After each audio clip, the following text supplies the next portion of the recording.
Welcome to Fantasy Audiobook. 3 years and 3 years, I have become the 5th Emperor. Chapter 31. Fujitora ran on the sea. Although his eyes were closed, his tightened brows still revealed his worried heart. Harvesting Doflamingo would lead to support from the beast's pirates, which neither Fujitora nor Law expected. But Chen Yi thought of it. In response to this matter, Chen Yi arranged for him to help Luo and arranged for Eagle Eye to guard the island, so that the 3 disasters could be wiped out at once. Without Chen Yi's arrangements and just following Luo's plan, the consequences would have been unimaginable. Luo may be captured. Fujitora, who was on the way, felt a little guilty. The 3 disasters were all involved, and he didn't even consider whether Kaido might come in person. Although except for Chen Yi, the other 4 emperors don't like to move places very much, but how can it be said accurately about this kind of thing? If Kaido wants to take the opportunity to get rid of Chen Yi, he will definitely take action. From this point of view, it is entirely possible for Kaido to let the 3 disasters restrain all Chen Yi's other help, while he personally meets Chen Yi. If Kaido takes advantage of Chen Yi's absence and takes action against Chen Yi, can he bear it? Fujitora has been following Chen Yi for 8 years, and for the first time, she panicked. Thinking of this, Fujitora's speed became faster. His use of the gravity fruit ability, inspired by Chen Yi, has reached a level of perfection. At this time, while rushing on the sea, he had completely eliminated his own gravity, and at the same time, exerted the maximum gravity effect in front of him. Without its own gravity, he would not fall into the sea water. The gravity in front of him can pull him towards Rederosa at great speed. And it's getting faster and faster. At this time, the difference in speed between Fujitora and someone like Kizaru was simply the difference in air resistance. Fujitora has to resist air resistance, but Kizaru's fruit ability doesn't. If there was no air resistance, Fujitora would be faster. The panicked Fujitora was not like Enel, who would provoke Chen Yi every day. His understanding of Chen Yi's strength was still at the same level as when he had leg with her 2 years ago. Although Fujitora also knows very well that Chen Yi's strength has improved rapidly, it is difficult to understand that it is not difficult for Chen Yi to beat Kaido now. Soon, Fujitora was able to sense Dressrosa's presence. Also sensed at the same time was Kaido's huge body. After a few seconds, Fujitora slowed down until it stopped on the sea. He stared blankly in the direction of Dressrosa, his eyes which had been closed, opened slightly. He couldn't believe what he was seeing. What Chen Yi is holding, is Enel. Kaido is being beaten. Fujitora shook his head hard, and for the first time he doubted whether there was something wrong with his observation haki. We can't blame Fujitora for being so confused. If any pirate saw what happened in Dressrosa at this time, he probably wouldn't do any better than Fujitora. The sky in Dressrosa was currently covered by a thick layer of dark clouds, and from time to time a bright bolt of lightning fell from the dark clouds, striking Kaido's body. The dragon Kaido transformed into already had many wounds on his body. These wounds were all scorched black. The thunder and lightning sword transformed by Enel is not just sharp. Not only that, one of his eyes had turned into a hole, and blood was flowing all over his face. There was no anger left on Kaido's face, and the remaining eyeball was spinning around. He was avoiding Chen Yi's attack while looking for a chance to leave. From time to time, a trace of helplessness would flash across his face. Chen Yi, this guy, found out that his identity was guessed, and he was a dead end. This was him Kaido, the others were probably long dead. The strength of this guy Chen Yi is really terrifying. Among the 5 emperors, probably no one can compete with Chen Yi alone.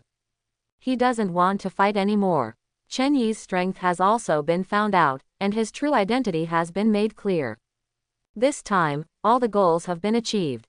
Although there is no solid evidence to prove Chen Yi Marine's identity, this is enough for him. After making plans and arrangements, you will know how to consider Chen Yi. Otherwise, a sea emperor who is extremely unfamiliar and does not know the details will always make him feel uneasy. Now, it's all clear. Then there is no need to fight again. If he fights again, he is afraid that he will die here. It's time to go back with the 3 disasters, Kaido thought in his mind. However, Chen Yi immediately discovered Kaido's intention to run away. It's already this time, and you still want to run away. Are you looking down on me too much? Chen Yi said calmly, suspended in the air. Holding the enel knife in hand and floating in the air is not a difficult task for Chen Yi at all. The current Chen Yi, except that he cannot be elementalized, is no different from eating the thunder fruit. Let me go, I promise not to mess with you, Kaido said softly. Chen Yi said nothing, his eyes full of ridicule. The next second, Chen Yi flipped the lightning sword in his hand, and the clouds above the two of them also surged. In the clouds, there seemed to be 10 times more thunder and lightning, ready to strike. Target, Kaido. The dragon that Kaido transformed into finally broke out in cold sweat on his forehead. The reason why he hasn't left yet is because of the thunderclouds above his head. Previously, whenever he showed signs of wanting to leave, the thundercloud would fall crazily. Even with such a powerful body, he would still feel a little bit of paralysis. His eyes were broken by Chen Yi while he was paralyzed. Kaido felt a little panicked. However, at this moment, a slight gunshot reached the ears of the two people. Although the voice was slight, there was no mistaking the sound given the strength of the two people.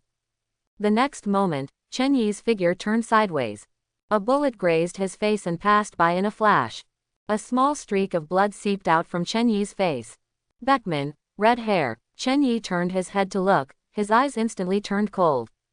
Red hair pirates, be there. Beckman, red hair. Chen Yi looked towards the direction where the bullet was flying, his eyes instantly turned cold. In the direction of Chen Yi's sight, a small pirate ship had arrived in the waters of Redrosa. On the ship, Red Hair was standing at the bow, and Vice Captain Beckman was sitting on the mast, pointing a gun at Chen Yi. The bullet just now was fired by Beckman. Seeing Chen Yi turn his head at this time, the red-haired man smiled and said, Chen Yi, give me some face. Kaido, you can't die now. Neither the world government nor other sea emperors want to see people of this level die. Hearing this, Chen Yi twitched the corners of his mouth, his eyes full of ridicule. Not only did you let the crew attack me and ruin my affairs, Chen Yi, but you also asked me to give you face. What if I don't give it? Chen Yi said lightly. As he spoke, the thunder and lightning in the clouds above him and Kaido became even louder, completely blocking Kaido's whereabouts. Kaido didn't even dare to move. To be honest, among the 4 emperors before Chen Yi appeared, he was the weakest one. But even though he was not strong enough, he relied on the persona he established as the strongest creature in the world, and his meticulous thinking to secure his position as the Emperor of the Sea. Those who cannot be provoked must not be provoked. The newcomers who can be conquered should be conquered. Relying on these 2 principles, Kaido is doing better and better on the sea. This time, Kaido now has to admit that he failed. The strength of this guy Chen Yi is a bit terrifying beyond imagination.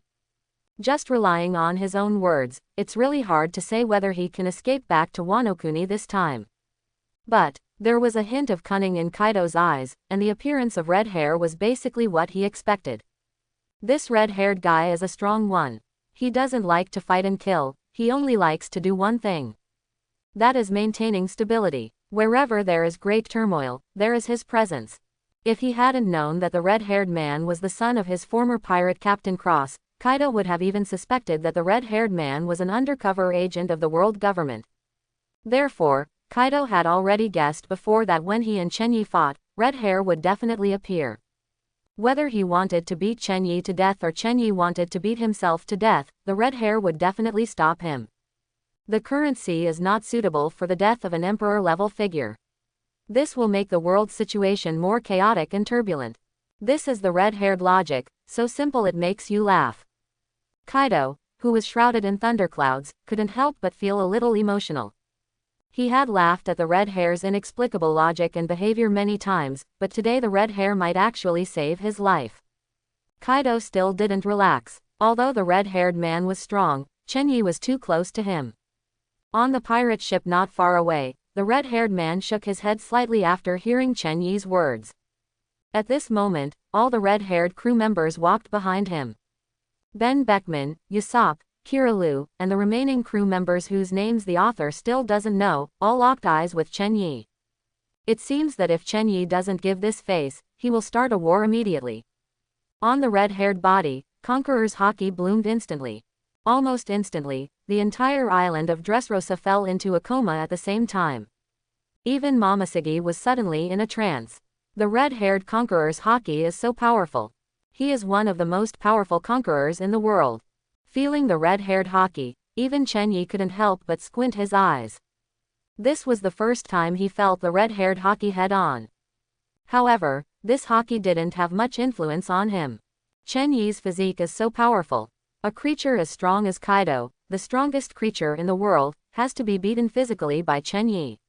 One can only imagine how strong Chen Yi is. Although Chen Yi himself did not awaken Conqueror's haki, his physical strength alone was enough to withstand it. The red-haired haki can only tickle Chen Yi at most. However, the red-haired haki also caused a series of chain reactions. Fujitora on the other side of Dressrosa Island, the figure disappeared instantly the moment the red-haired haki emitted. A little further away, a swordsman with squinting eyes and glasses was slowly rushing towards Dressrosa, but he suddenly stopped when the red-haired haki was exposed. The squinty-eyed swordsman is none other than Koshiro. At this time, Koshiro had already eliminated the cadres of the Don Quixote family, and their heads were all placed in the backpack behind him. Feeling the red-haired haki, Koshiro's speed suddenly exploded to ultimate. Dressrosa. After Chen Yi glanced at the red-haired man with a mocking look on his face, he disappeared from the spot. The lightning that had been accumulating above his head for such a long time suddenly poured down on Kaido. Chen Yi doesn't give face. If you want to stop him, just try. The moment Chen Yi disappeared, the red-haired figure on the boat also disappeared in an instant. However, when Beckman Usopp and others wanted to follow up, they found that two guests had arrived on the boat. Chen Yi's deputy captain, Fujitora, smiled. And a squinty-eyed swordsman who looked vaguely familiar. It's a bit inappropriate for so many people to bully our captain. Fujitora's voice was full of anger. It's a bit too much for so many people to bully our captain. Even when facing the entire Red Hair Pirates, Fujitora showed no signs of weakness, his voice full of anger. Beside him, Koshiro arrived almost at the same time as him, also holding the knife in his hand. Chen Yi saved his daughter's life, so as long as he is around, he will stand on the same front as Chen Yi. Even in the face of the Red Hair Pirates. Seeing the arrival of Fujitora and Koshiro, Beckman frowned, but made no further moves. This matter ultimately depends on how the captain and Chen Yi resolve it. He looked at the clouds in the sky. It was already like a sea of thunder and lightning, and he couldn't tell what was happening to the three of them. Beckman didn't do anything and sat down directly. How this matter will end depends on the outcome of the discussions between these three sea emperors. At this time, in the clouds, when Chen Yi's figure appeared again, it was already above Kaido. Then, cut it off with one knife. When this knife was raised, countless thunder and lightning in the clouds were instantly pulled over, and the thunder and lightning knife in Chen Yi's hand burst out with extremely dazzling light. At this moment, Kaido was so frightened that he couldn't care about anything and ran away as fast as he could. Chen Yi's eyes were cold. This sword condensed the power of thunder and lightning that he had cultivated for so long. Coupled with his own strength, Kaido couldn't escape. This sword is enough to cut Kaido in half. Don't even think about recovering. However, at this moment, a one-armed figure appeared between Chen Yi and Kaido. Redhead Shanks. Shanks instantly drew his sword and struck Chen Yi's sword sideways. The power of Chen Yi's sword was so powerful that even he didn't dare to confront it head-on. It can only be struck from the side, causing Chen Yi's knife to deviate from its original target. Under the strong and sudden power of the red hair, Chen Yi's knife did indeed go slightly wrong. But even so, this knife fell on Kaido.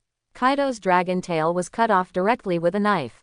At this moment, Kaido burst into a shrill wail that resounded throughout the entire sea area.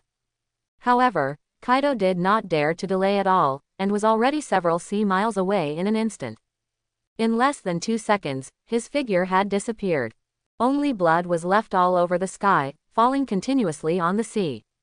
This scene made the members of the Red Hair Pirates below and Fujitora Koshiro a little frightened. 2 years ago, Chen Yi could only hurt Anti with the cooperation of Fujitora. Although he is called the Fifth Emperor by the people on the sea, top pirates all know that there is still a gap between Chen Yi and the Emperor of the Sea. But today, if the red hair didn't interfere, Chen Yi could definitely kill Kaido alone. The improvement in strength in 2 years is terrifying. You must know that the stronger you are, the more difficult it will be to improve, because it is not easy to break through your own limits. But Chen Yi seems to be powerful, the faster he improves. What a talent! Snap! Kaido's severed dragon tail finally fell into the sea, causing people to come back to their senses. People looked up and saw that the dark clouds had basically dissipated with Chen Yi's knife, and Chen Yi and Hongfa were no longer in the sky. On the ground, Chen Yi looked at the red-haired man not far away and frowned slightly. Over Redisrosa, dark clouds began to gather again, and thunder and lightning reappeared. It's surprising. I thought you would be killed by Kaido. This time, he was here to save you. The red-haired man had already put away the knife and looked at Chen Yi and said. What he said was the truth. He went to Whitebeard before because he wanted Whitebeard to rescue Chen Yi and prevent Chen Yi from being killed by Kaido. But Whitebeard knew that Chen Yi had already made complete preparations, and there was no need for him to take action. The red-haired man had no choice but to come on his own. But what we saw was that Kaido was almost killed by Chen Yi. At this time, the 5 emperors cannot die. As long as one of the 5 emperors dies, the entire sea will immediately fall into huge chaos fighting for the position of the 5 emperors. That's something he would never allow to happen. Red Hair, when we first met 10 years ago, I was curious about what kind of strength you have. Chen Yi ignored the red hair's words and said to himself. Whitebeard said that your strength is comparable to that of him in his prime. I'm curious whether you really have such strength. If not, Chen Yi's face gradually turned cold. If not, you have to pay the price for what you did today. The red-haired man smiled and said, then, let's try it. The next moment, the two of them rushed away, and the knives in their hands collided again. This time, it's a head-on confrontation. Click, click, click. The small island of Dressrosa seemed to have been shaken extremely hard at this moment. The countless pieces of land on the island were directly opened with huge holes. However, neither Chen Yi nor the red hair paid attention to the changes on Dressrosa Island. The collision between the two was proceeding at an extremely fast speed.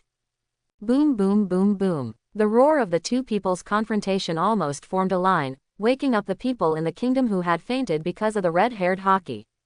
They didn't know what was happening, they just felt like the earth was shaking, giving them a feeling that the world was about to be destroyed. At this time, on the red-haired boat, Beckman looked at the direction where the two men were fighting and sighed. If we continue the fight, this island will be destroyed. What a, two monsters. At this time, at the far end of the Dressrosa waters, Doflamingo is still on the way to escape. His face looked a little ugly at this time. This time, Crane Vice Admiral's pursuit had a bit of a relentless streak. Too strange. This was not the first time that he was chased by Vice Admiral Crane, but never before had he been chased over such a long distance like now. There was something in his body that he could no longer hold up. Crane Vice Admiral's ship was getting closer and closer to him. This guy Crane, did he take the wrong medicine this time? Doflamingo felt that his strength was about to be exhausted, but he had to use his fruit power again to hang on a cloud in the distance and drive himself to leap. On the marine battleship following him, Vice Admiral looked a little ugly. She had already received the news, the redhead, and rushed in the direction of Dressrosa. Counting the time, I'm afraid it's been a while since I arrived at Dressrosa.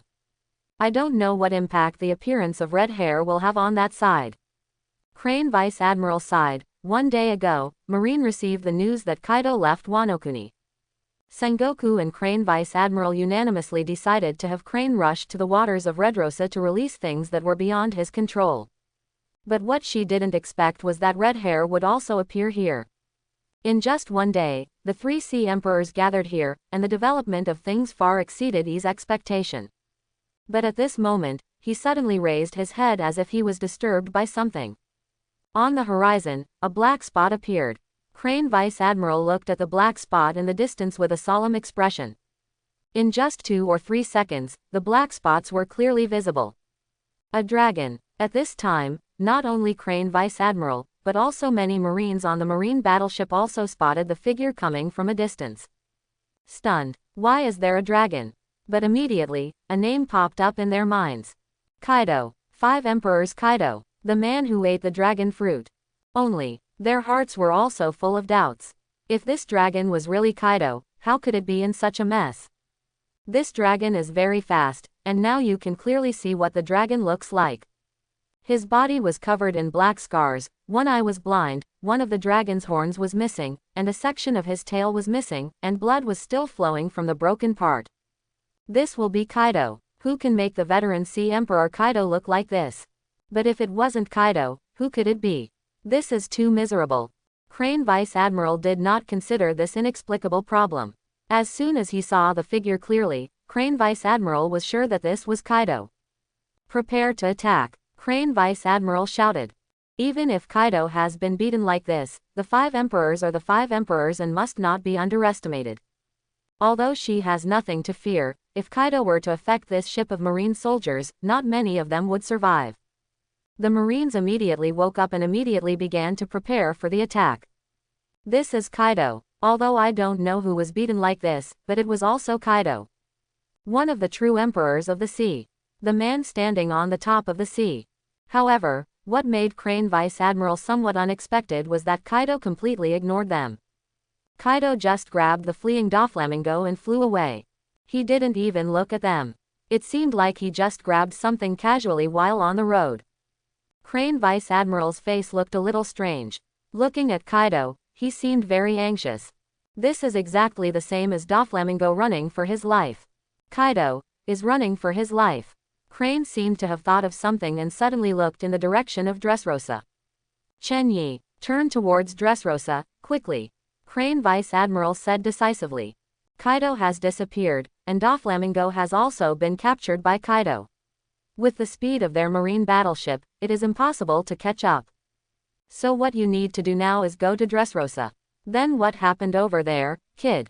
Crane Vice Admiral's eyes showed a rare hint of anxiety. The marine warship at full power was very fast, and not long after, Crane Vice Admiral had already seen the shadow of Dressrosa Island. Crane Vice Admiral's brows furrowed even more tightly. It's not that she has never been to Dressrosa, but the current Dressrosa Island is completely different from what she remembered. What kind of battle happened here? What's going on with that boy Chen Yi now? Kaido and the 2 red-haired 4 emperors attack at the same time. This is not something that ordinary people can handle. Before the marine battleship could reach the shore, Crane Vice Admiral had already jumped up and onto the unrecognizable island in front of him. However, as soon as she stepped onto the land of Dressrosa, 2 figures appeared in front of her. Fujitora, Enel. Fujitora's expression was a little subtle, but he had no intention of giving way.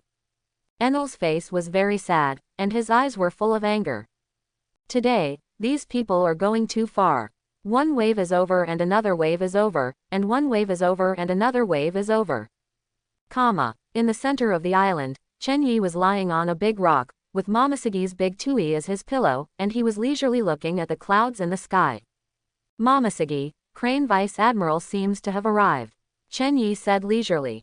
Momosegi suddenly became confused. As soon as Vice Admiral Crane arrived, she had to face the fact that she was a marine. This brief moment where she didn't have to think about her and Chen Yi's identities was about to end. Momosegi's eyes immediately turned red. Okay, let's go and invite Vice Admiral He over. After all, he is a hero of the older generation, so he still needs some respect. Chen Yi sat up and said. Momosegi also stood up, collected himself, and walked towards the direction of Vice Admiral Suru. Chen Yi said that Crane Vice Admiral can come over. Momosegi came to where Crane and Fujitora were, lowering his head and said. She knew that the way she and Chen Yi were cuddling together might have been sensed by Vice Admiral Observation Haki. In this case, she didn't want to hide anything. She is willing to bear all the punishment. After hearing this, Fujitora turned sideways and got out of the way. Crane Vice Admiral looked at Momosegi with a strange look, hesitated for a moment and then said. Momosegi, please wait here for a moment. After saying that, Vice Admiral He strode towards where Chen Yi was. At this time, Enel looked at Momosegi with a sad face and Fujitora with a strange expression, and always felt that something was wrong. Fujitora glanced at Enel, too lazy to pay attention to this idiot.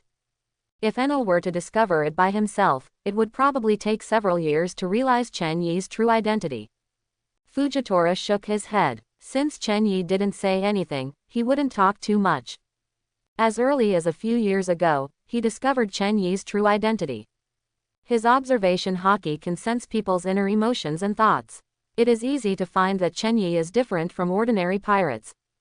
Coupled with some clues in daily life, he soon discovered the truth. It is precisely because of this that he followed Chenyi for 8 years.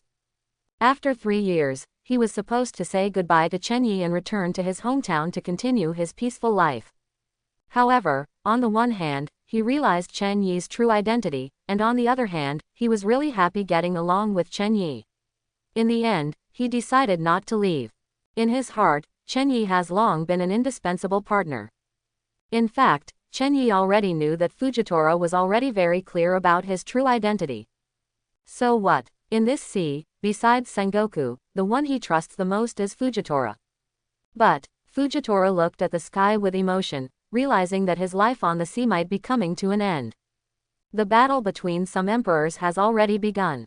After all the people on the list are cleared, it will probably be the day for Chenyi to retire. Thinking of this, Fujitora's mind couldn't help but think of his life before going to sea.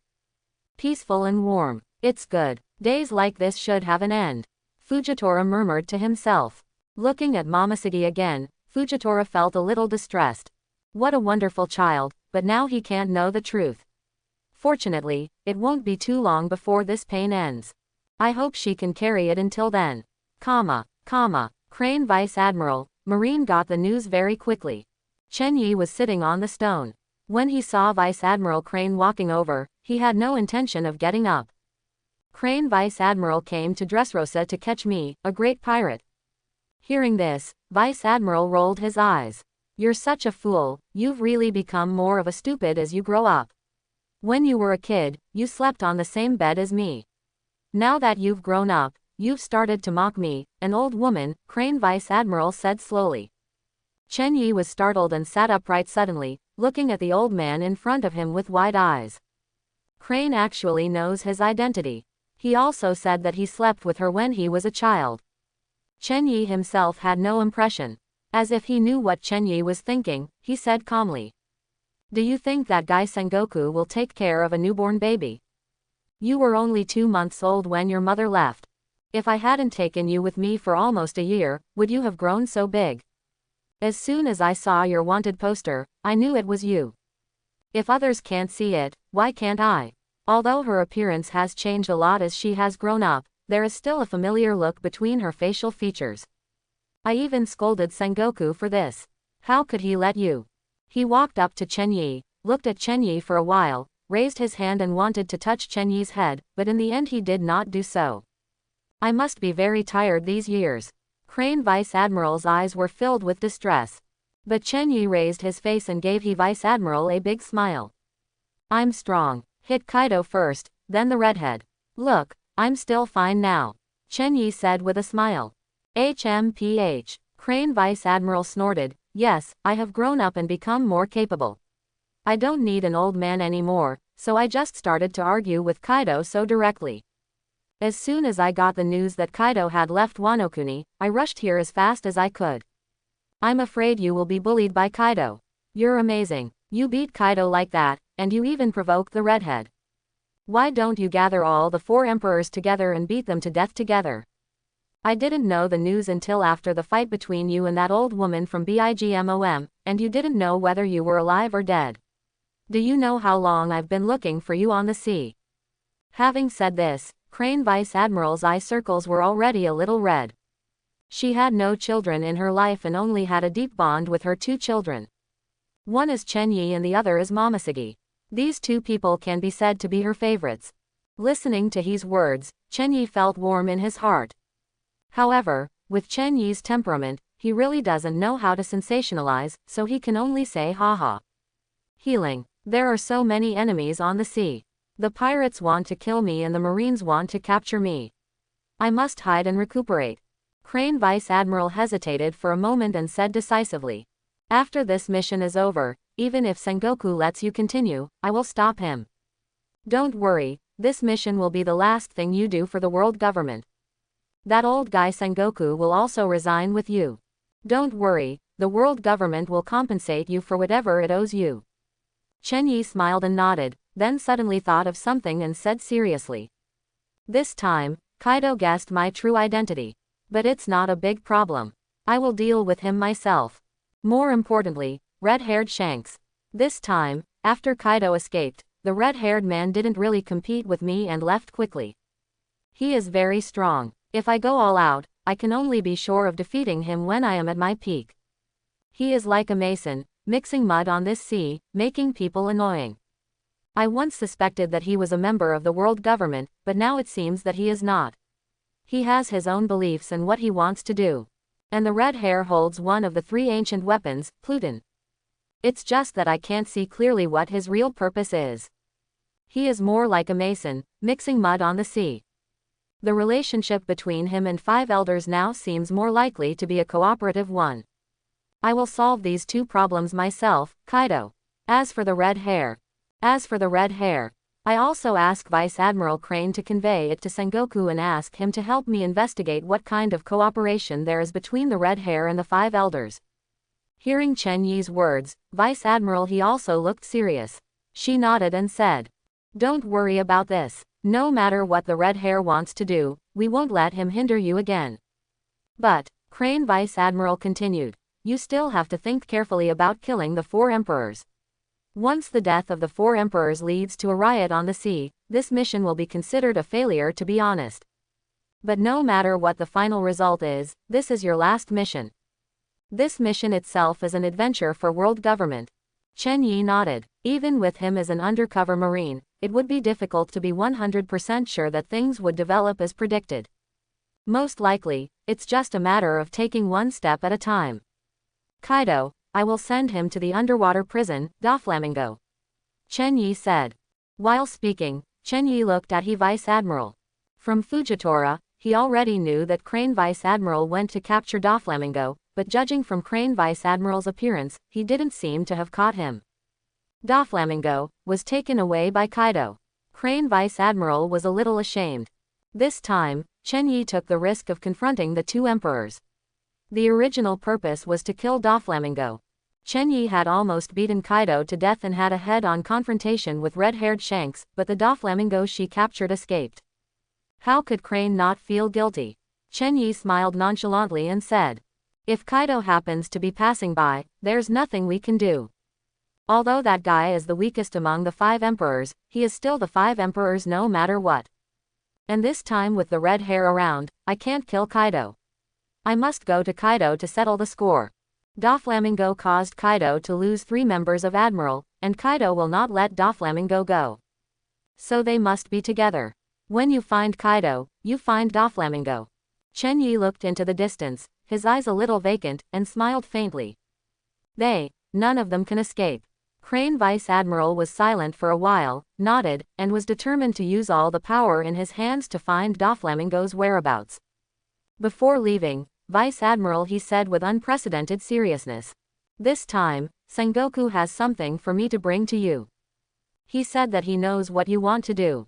You want to get rid of all the pirates on the list in the shortest possible time. But with your big actions one after another, it's easy for someone to guess your true identity. Once your true identity is exposed, your situation on the sea will become extremely dangerous. In the past 15 years, you have killed countless pirates. Once everyone knows that you are a marine, there will be no place for you on the sea. It's impossible for them to allow a marine to go undercover and take the position of Emperor of the Sea. Sengoku said that once your identity is completely exposed, immediately interrupt the mission and ensure your own safety is the most important." Crane Vice Admiral left, taking Momoshiki with him. Momoshiki's mood is still extremely low because she still doesn't know Chen Yi's true identity. Momoshiki did not see what exactly Vice Admiral Crane and Chen Yi were talking about and in what manner they were talking. Otherwise, with Momoshiki's intelligence, he might have noticed part of the truth. Crane Vice Admiral, Marine, is it possible to become friends with pirates? Momoshiki said as if gibbering. Crane Vice Admiral glanced at Momoshiki, sighed secretly, and said nothing. If Nizi couldn't find out by herself, she wouldn't tell Momoshiki the truth. The less people know about Chen Yi's identity, the better. Originally, Chen Yi's successive big moves could easily arouse others' suspicion. If Momoshiki revealed any more clues, things might turn to the worst side in an instant. As for the question Momoshiki asked, Pirates and Marines can definitely be friends. But position is something above friends. Garp and Roger are close friends, but their status as friends cannot override their respective positions. This answer will probably make Momoshiki even more sad. So Crane, Vice Admiral, just sighed and didn't answer. All we can do is wait until the dust settles before telling the truth. After Vice Admiral he left, Fujitora and others gathered around Chen Yi. Fujitora, Enel, Koshiro, and Luo, who has returned. 4 people, plus Hawkeye who was not present, are the main members of this battle between Doflamingo and Kaido. This time, although Doflamingo was not killed, all 3 disasters under Kaido were killed, which was an unexpected surprise. Chen Yi originally estimated that among the 3 disasters, only 1 or 2 people might come. Who would have thought that Kaido would send all of them, obviously having a high evaluation of the strength of Chen Yi's entire group. But he still underestimated Chen Yi. 3 disasters, no one could return alive. Even if Kaido is not dead, he has completely lost his emperor-level rule. 3 of the 8 people on the list given by Sengoku have been removed. It only takes just over a day to get the list. The efficiency was so high that even Sengoku was caught off guard. Okay, Koshiro, stop carrying those heads and throw them away. Chen Yi looked at the backpack behind Koshiro, dumbfounded. Koshiro was summoned from East Blue by him to surround the Doflamingo family cadres. Obviously, this matter is very easy for Koshiro. Chen Yi never thought that there would be problems on Koshiro's side. Koshiro is the world's greatest swordsman before Hawkeye. His father is Wano Kuni's top forging master, Kozaburo. Wado Ikimonji and Enma were both created by Koshiro's father Kozaburo. It can be said that Koshiro's identity was the most interesting thing Chen Yi discovered at East Blue. But the reason why Koshiro traveled thousands of miles to help out was because Chen Yi saved Kuina back then. That year, Chen Yi happened to take Luo, who had eaten the op fruit, on a mission in East Blue. While visiting Koshiro's Isshin dojo, I happened to encounter Kuina's accident. In this way, Luo's op fruit shined in East Blue. Kuina was finally saved. It is precisely because of this that Koshiro owes Chen Yi a huge favor, so he traveled thousands of miles to come here, just because of a phone call from Chen Yi. Koshiro did not disappoint Chen Yi. All the cadres of Don Quixote's family were wiped out. Doflamingo has since become a loner, and even Dressrosa can no longer control him. Father! At this moment, a clear shout made Chen Yi and others turn their heads in unison. A graceful figure was running towards their direction. It's Kuina, Koshiro's daughter, the girl who was rescued by Chen Yi. Now she has grown into a big girl. Behind Kuina, there was a green-haired man. Zoro. Father, Master Chen Yi, my mission is completed. Sister Robin said that you are all at Dressrosa, so I came over. Kuina said happily. After speaking, she took out a small box and handed it to Chen Yi. This was an unexpected gain during the mission. The group actually had 2 devil fruits, and I brought them back. Chen Yi opened the small box. Inside the box, 2 devil fruits were lying there quietly. Not bad, Kuina, how's your swordsmanship practice lately? Chen Yi put away the box and asked with a smile. Hearing this, Kuina suddenly became excited. Master Chen Yi, I recently learned a new trick. Do you want to take a look? Kuina said. Come on. Chen Yi laughed and said. Although Chen Yi doesn't have that kind of feeling for Kuina, he still admires this girl who wants to become the world's best swordsman. Kuina smiled slyly, and the next second, the long sword was unsheathed. This sword is exactly Wado Ikimonji. In a flash of light, Kuina's knife was less than an inch away from Chen Yi. But this inch of distance can no longer be brought closer. Chen Yi's 2 fingers have firmly clamped Hidao Yizi. Not even armament hockey is used. Okay, you don't need to use this trick anymore. It will embarrass your father. Chen Yi loosened his fingers and said with a half smile. Koshiro laughed beside him, extremely happy. Kuina's move is indeed a bit unsophisticated. Aha! The long knife returned to the scabbard. Kuina stuck out her tongue, a little embarrassed. At this time, Zoro, who was following Kuina, took a step forward. Master Chen Yi, I also want you to learn swordsmanship, Zoro said. Hearing this, Chen Yi and Koshiro looked at each other and saw the interest in each other's eyes. Zoro, but I haven't seen him in 2 years. 2 years ago, Zoro lost to Kuina again in a duel with Kuina. In anger, he left Shimotsuki village and Isshin dojo. Unexpectedly, this time Kuina went on a mission and met Zoro. But looking at it now, Zoro's swordsmanship may have surpassed Kuina's. Chenyi is also very curious about Zoro's current strength. Come on, let me see what you have learned after 2 years of absence. Chenyi said with a smile. After saying this, Fujitora, Koshiro, and Luo were all very interested. They are also very familiar with Zoro. They all know that Zoro is a true swordsman genius. They also understand Zoro's desire to become the world's greatest swordsman. What will happen to the current strength of such a genius after being left alone for 2 years? Several people were looking forward to the next scene. Zoro received Chenyi's permission, and the 3 knives were immediately ready, outlined in a triangle. The next second, all 3 knives were covered with armament haki. Koshiro and the others were a little surprised when they saw this scene. At such an age, Zoro can already use armament haki so skillfully. When he ran away from home 2 years ago, he didn't know how to use armament haki. Koshiro and others showed interested expressions. Although Zoro could not get any benefits from Chenyi's hands, they also wanted to see how far Zoro was now. Zoro's swordsmanship talent is very impressive. Chenyi also had a smile on his face. With him in the world of pirates, Zoro's life path is completely different from before. Kuina did not die, and Zoro did not possess Wado Ikimonji, nor did he join Luffy's pirate group. The only thing that is the same is Zoro's pursuit of swordsmanship. Come on, let me see how far you have come in the past 2 years. Chenyi said with a smile. The next moment, Zoro moved, and the 3 black knives flowed like a monster, like a tornado, and struck Chenyi.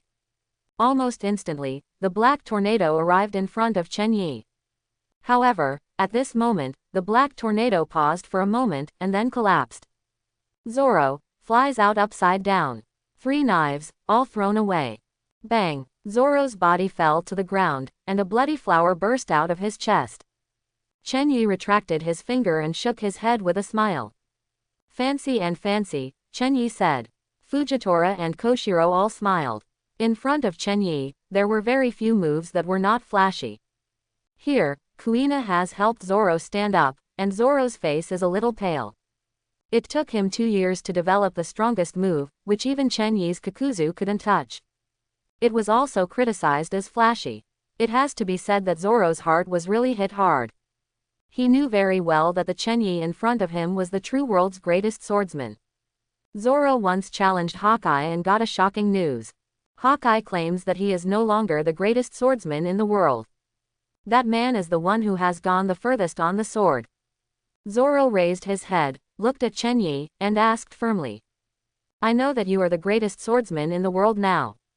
But I want to know why you never use a knife. When this question was asked, everyone present had subtle expressions. Chenyi is a master of swordsmanship and can be said to be the most powerful swordsman in hundreds of years. But why does he never use a sword? Enel is even more curious than anyone else. What's wrong with you getting a knife? It's not a big deal to hold it in my hand whenever there is a battle at the level of an emperor. I ate the thunder fruit, not the blade fruit. Seeing everyone's curious eyes, Chenyi smiled and said lightly. Because there is no knife in this world that can withstand all my power. Because I have never encountered a knife that can withstand all my strength. Chenyi said. Knives can extend power and even change the form of power. Hawkeye can cut out 100-meter-long sword energy with one sword. This is how he extends and shapes his power through the tool of the sword. Let his power remain sharp and condensed even 100 meters away from his body. That's what a knife is for. Without a knife, it would be difficult for ordinary people to extend their power outside the body. Hearing this, everyone nodded with deep understanding. Chenyi is right, the knife can indeed help people extend their power outside the body, and even change the form of power, causing more powerful damage. But at this time, Chenyi continued. Of course, a genius like me, who is rare to see in hundreds of years, can push his own power out of the body without using anything. Besides, there are limits to what a knife can do. There is no knife in this world that can withstand my power. So, if I use a knife, my combat power will be weaker than if I don't use a knife. Sometimes, you just have to make do with Enel. This guy's lightning blessing is still very useful. Actually, my fingers are my strongest sword. Quiet, the island of Dressrosa is quiet as never before. Even Fujitora, who has been following Chen Yi for the longest time, was shocked by Chen Yi's pretentious way. Koshiro kept a smile on his face, knowing that Chen Yi was right. Luo didn't know what to say. In kendo, he was just a beginner. His ability lay in his ability to op fruit. Only Zoro, looking at Chen Yi, had tears in his eyes.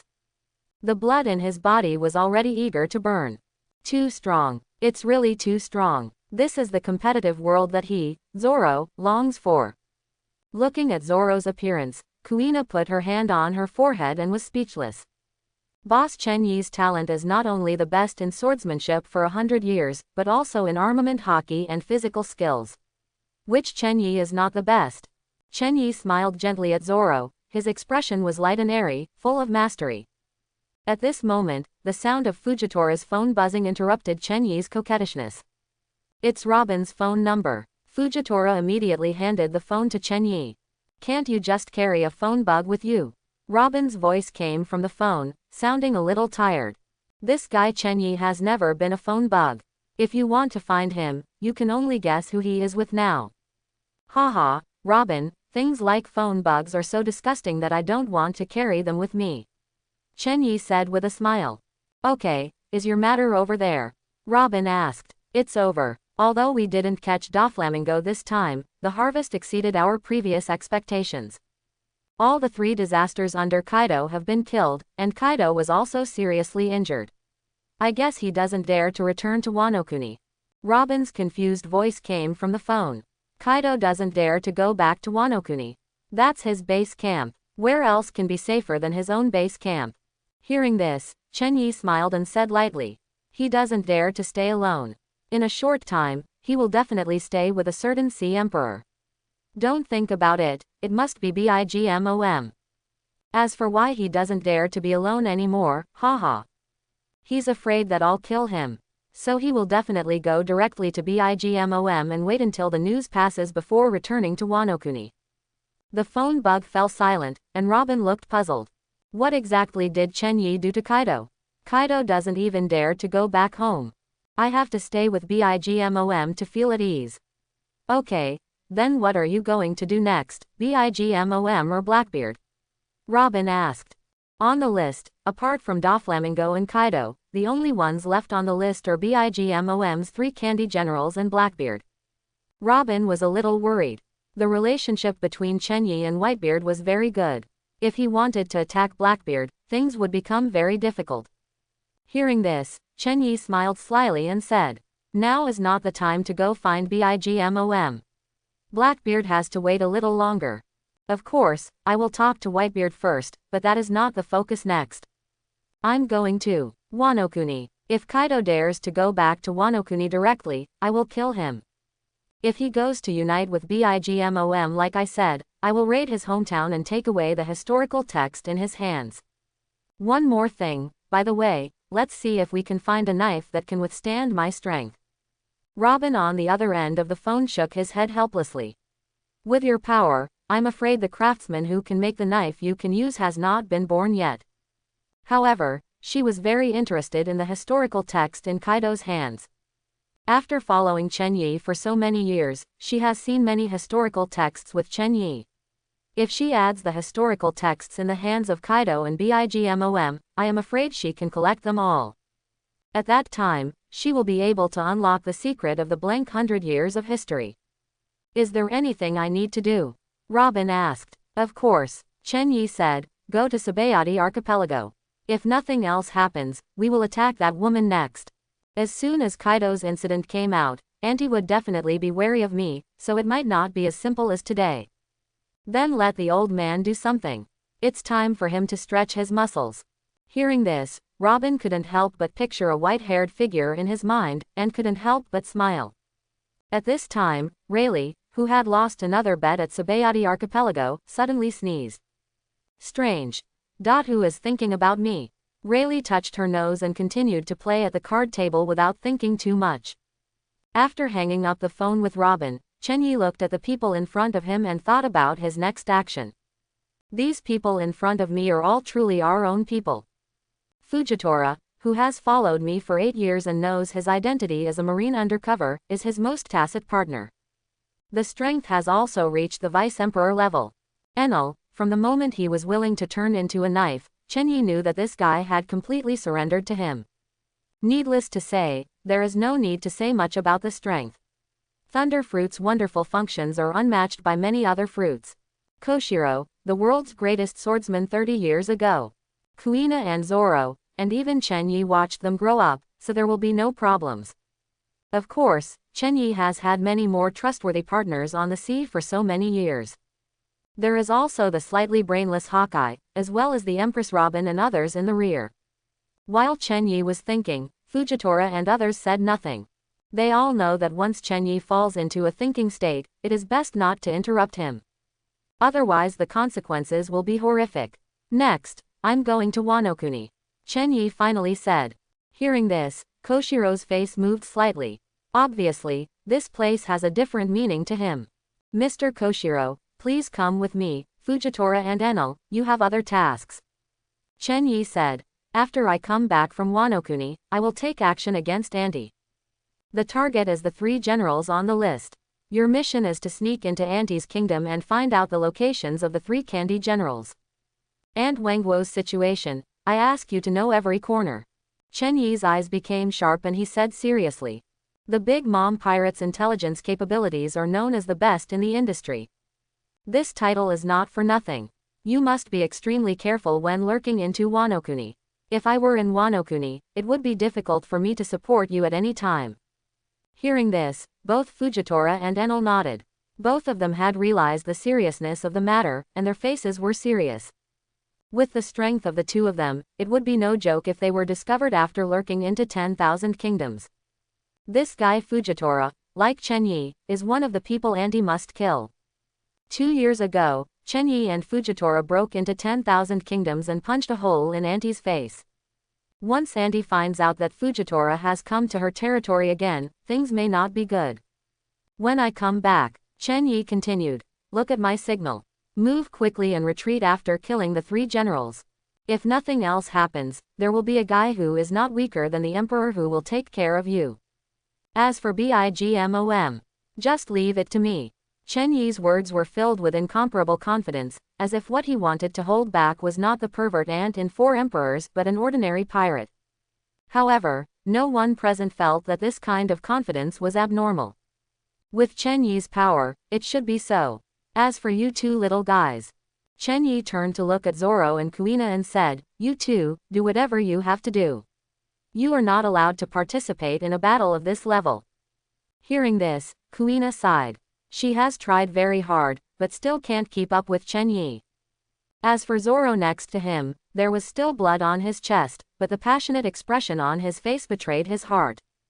He can't wait to lurk in the 10,000 kingdoms with Fujitora Enel and kill him every time he comes in and out. That's it, Mr. Koshiro, let's go, Chen Yi said decisively. Soon, the group of people dispersed, shouldering their own tasks, and launched a new round of operations. Only the broken Dressrosa was left, waiting for Marine to clean up the mess. While Chen Yi and others were continuing their respective actions, one after another big news had caused a storm in the sea. Chen Yi finally became known to people after his battle in Dressrosa. One person, fighting against 2 sea emperors in a row. The battle broke Kaido's tail, causing Kaido to run for his life in a hurry. Kaido's 3 most capable assistants, the 3 disasters, have all been killed. Kaido, the great pirate who has been the emperor for 20 years, will never regain the size and influence of the emperor after one battle. And Chen Yi, after defeating Kaido, fought against the red-haired Shanks among the 5 emperors, and the outcome was still undecided. How powerful it is to fight against 2 emperors in a row. Both Marines and pirates were shocked after receiving the news and couldn't believe it was true. But the fact is the fact. Even if they couldn't believe it, the news spread throughout the sea in an instant. After multiple verifications, everyone has to believe that Chen Yi really has such strength. What a monster this is. More than 10 years ago, he was just an unknown little pirate. In 15 years, he was able to fight against 2 emperors continuously. People now have no doubt that if the red hair had not appeared, Kaido would have been beaten to death by Chen Yi.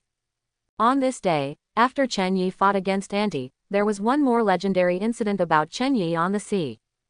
Destroy the second emperor. However, in the face of such heavyweight news, some people still noticed another equally important news. The majestic Shichibukai, Doflamingo, who was born in Celestial Dragons, the actual controller of Dressrosa, the giant of the underground world, ended in this battle. The Don Quixote family was completely wiped out. Only Doflamingo is left. It's hard to stir up the storm anymore. Doflamingo, the great pirate who once made countless people fear him, was so fragile in front of Chen Yi. However, this series of news is just the beginning. People immediately realized that the Sea Emperor might have to undergo personnel changes. Whether Kaido can maintain his status as the 5 emperors is unknown. Overnight, countless people were ready to search for Kaido. Everyone wants to know where Kaido is now. Similarly, their eyes are also fixed on Wano-kuni, Kaido's base camp, New World, the Whitebeard Pirates. A figure burning with light blue flames flew from a distance and landed directly on the deck of the main ship. If anyone else dared to board Whitebeard's pirate ship directly like this, they would probably be beaten into pieces immediately. But this guy with blue flames on his body is fully qualified for this. He is Marco, Phoenix Fruit Power user, a captain of Whitebeard's men. A big pirate at the level of Vice Emperor. At this time, this man who held a very high position in the Whitebeard Pirates and always remained calm showed extremely rare excitement on his face. Dad, there is news from Chen Yi. Fight Kaido first, then fight the redhead. Kaido runs for his life, the redhead retreats Dressrosa. Chen Yi defeated Kaido and Hongfa in a row and won a big victory. After hearing this, Whitebeard, who had closed his eyes to rest, immediately opened his eyes. This man who needed constant dripping to recuperate his body, the moment he opened his eyes, the entire pirates on the ship felt huge pressure instantly. You know, those who can board this ship are all the top people on the sea. But even so, when facing Father Whitebeard, it was Alexander. However, no one thought it was abnormal. This is the strongest man in the world. You la la la la la la la. Whitebeard burst into laughter, and the pressure everyone felt disappeared in an instant. Everyone breathed a sigh of relief. Father Whitebeard was obviously truly happy at this time. I know that boy Chen Yi will never do anything he's not sure about. While speaking, Whitebeard took a big gulp of wine. Hey, the wine Chen Yi brought is almost finished. I don't know when I will come to bring me some more. I really don't know what I'm going to give him in exchange for this wine. This kid has to give something in exchange for a little drink. He's so shrewd. Goo la la la la. Although Whitebeard complained about Chen Yi, everyone knew that Father Whitebeard really liked Chen Yi. This is also a time of real joy. I can't believe that a few years ago Chen Yi was not as strong as me, but now he can kill Kaido. Marco also sighed. When he first met Chen Yi was still very weak. Although on the sea, Chen Yi was already pretty good at that time. As a captain under Whitebeard, Marco's strength must have far exceeded that of Chen Yi at that time. Who would have thought that the little character who once unintentionally fished him out of the sea would now have the strength to kill Kaido? Hearing this, Whitebeard laughed again. Marco, don't be dissatisfied, he is a genius. True genius. Marco smiled and shook his head. Dad, how could I not be convinced by my savior? I'm just feeling a little emotional. 6 years ago, during a battle with Marine, Marco was injured by Kizaru and fell into the sea, drifting in the sea for several days and nights. Just when he was about to die, he was fished out by Chen Yi. Without Chen Yi, there would be no Phoenix today. In Marco's heart, Chen Yi is already a companion in death. It was precisely because of this that Marco was so anxious when the red-haired man came to Whitebeard to discuss stopping the fight between Chen Yi and Kaido. Chen Yi actually withstood the pressure from the 2 emperors. No, he was facing the 2 emperors and firmly had the upper hand. Chen Yi is so powerful, Marco will only be happy and will not have any other emotions. His life was given by Chen Yi. At this time, Whitebeard's expression changed slightly and he looked towards the sea in the distance. There, a ship was sailing towards their direction. This ship is very small, but its speed is extremely fast. You can see the people on the deck clearly in the blink of an eye. A smile appeared on Whitebeard's face. The smile of meeting an old friend. The person coming is none other than Chen Yi. Whitebeard, an old friend is here to visit, would you like to welcome him? On the deck, Chen Yi laughed loudly. The Whitebeard pirates, 108 ships, cheered instantly. Just when Chen Yi visited Whitebeard, naval headquarters, Sengoku also received specific information about the Dressrosa battle. At this time, Sengoku looked at the documents placed in front of him with an ugly look on his face. The document contains detailed information about all the circumstances of the Dressrosa battle. This kid always only makes big noises. I thought that no matter how fast he was, it would take him half a year to make such a big move. By that time, Marine had some preparations. Now, it's less than 2 days. It's only been less than 2 days since I gave him that note, and it's already happening like this. I don't know what kind of chaos the Wano-kuni area will become. Where is he now? Don't tell me that he has gone to find that woman from Bigmom. Does he want to defeat all the 4 emperors within a week? I have already told him, stability is the first priority, killing is the supplement. Now that Doflamingo has run away, he is making such a big fuss. It's just nonsense. Sengoku slammed the table. Chen Yi's actions were so fast and had such a wide impact that Marine was completely unprepared to deal with such a big fluctuation. How does this make Sengoku not angry? What else do you want him to do? This is already done very well. Another voice sounded in Sengoku's office. It was none other than Crane Vice Admiral, who was also sitting in the office. At this time, Vice Admiral Suru also had a document in her hand that was the same as the one on Sengoku's desk, but she didn't seem to open it at all. Of course she didn't need to read the information about the Dressrosa battle. She was one of the direct participants in this matter.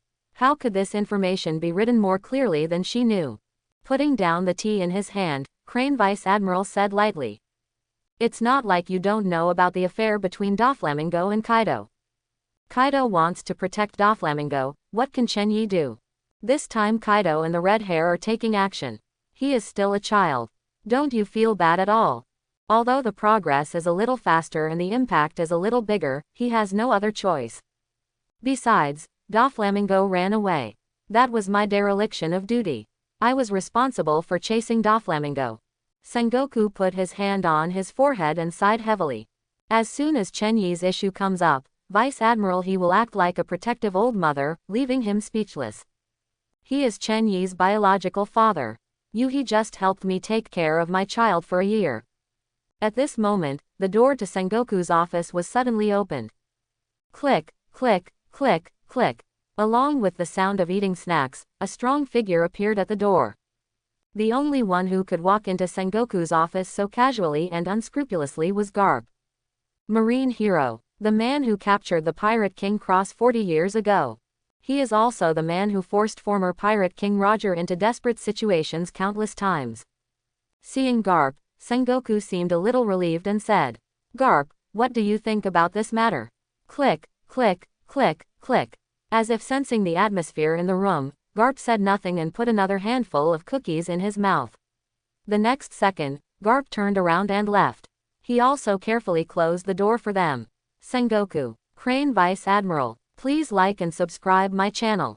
Chapter 41. Among the Marines, not only Sengoku, but many Marines who had received the news about Dressrosa were in extremely complicated moods at this time. Aokiji, papers in hand, stood motionless on the deck for 2 or 3 hours. No Marine dared to disturb him. Ever since the undersea prison incident, Aokiji Admiral has often fallen into this state. They all knew that their commander was lost in thought. As for what Aokiji is thinking, they have no clue. They can only regard it as the shadow left behind in the underwater prison. Aokiji, who thought about the incident, finally let out a breath. He pinched his brows and looked at the document in his hand carefully again. He felt that he seemed to have touched some connections. Ever since the last underwater prison incident, he felt something was wrong. This time when Dressrosa's incident broke out, the feeling that something was wrong in his heart became more and more intense and obvious. Combined with some recent deployments within Marine, Aokiji came to a conclusion that he couldn't believe. He seems to have found the core logic of what Chen Yi does. If it was indeed what he suspected, then all of Chen Yi's unexplainable actions in the past 10 years seemed to be reasonable. Martial Sengoku. Chen Yi. Aokiji pinched his eyebrows hard. How could this world be so incredible? Chen Yi. How could it be marine? Undersea prison. Magellan looked at the document in his hand and fell into silence. This guy is getting more and more terrifying. Sabayati Archipelago. Rayleigh looked at the newspaper in his hand, feeling helpless. Rayleigh raised her head, looked at the girl in front of her, and said, I beat Kaido and Redhead one day, and his relationship with Whitebeard is so good. You want me, an old man, to help him deal with that guy from Bigmom? Opposite Rayleigh, Robin smiled and nodded. Rayleigh sighed, then smiled and shook her head and said, If I had known that this kid was so capable of causing trouble, I shouldn't have taught him how to fight in the first place.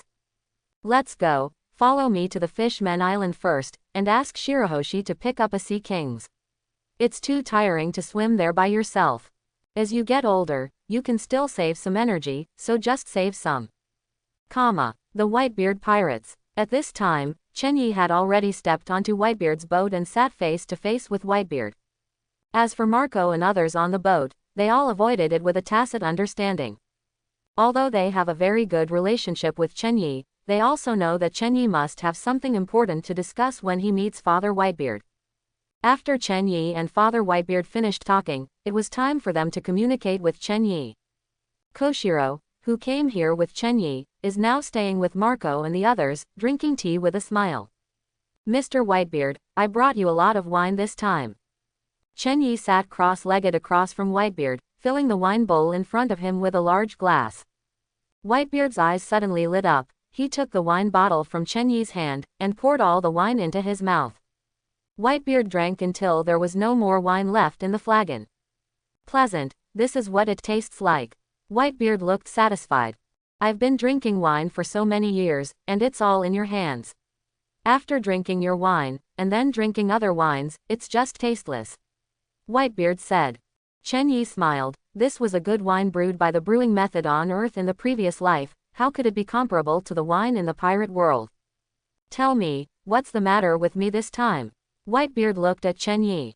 After hearing this, Chen Yi said nothing more and stretched out 2 fingers. This time, there are only 2 things. As long as Mr. Whitebeard agrees to the first thing, I will tell you how to make wine. Chen Yi said with a smile. Whitebeard raised his eyebrows and motioned for Chen Yi to continue. The first thing is, if something happens to me or I disappear into the sea, then please Mr. Whitebeard, please take care of my friends. Whitebeard's eyes instantly became sharp. Whitebeard's eyes instantly became sharp. He never thought that Chen Yi would say this. With Chen Yi's current strength and prestige, coupled with so many top-level combatants under his command, even he, Whitebeard, may not be able to make Chen Yi disappear into the sea. Chen Yi's words already sound a bit like, what kind of things could make Chen Yi make such an arrangement? Whitebeard couldn't figure it out and could only wait for Chen Yi's next words. However, after Chen Yi saw Whitebeard's expression, he knew that Whitebeard had misunderstood what he meant. When he completed his mission and could retire, he naturally wanted to leave the sea and find a place far away from the hustle and bustle to live the peaceful and comfortable life he desired.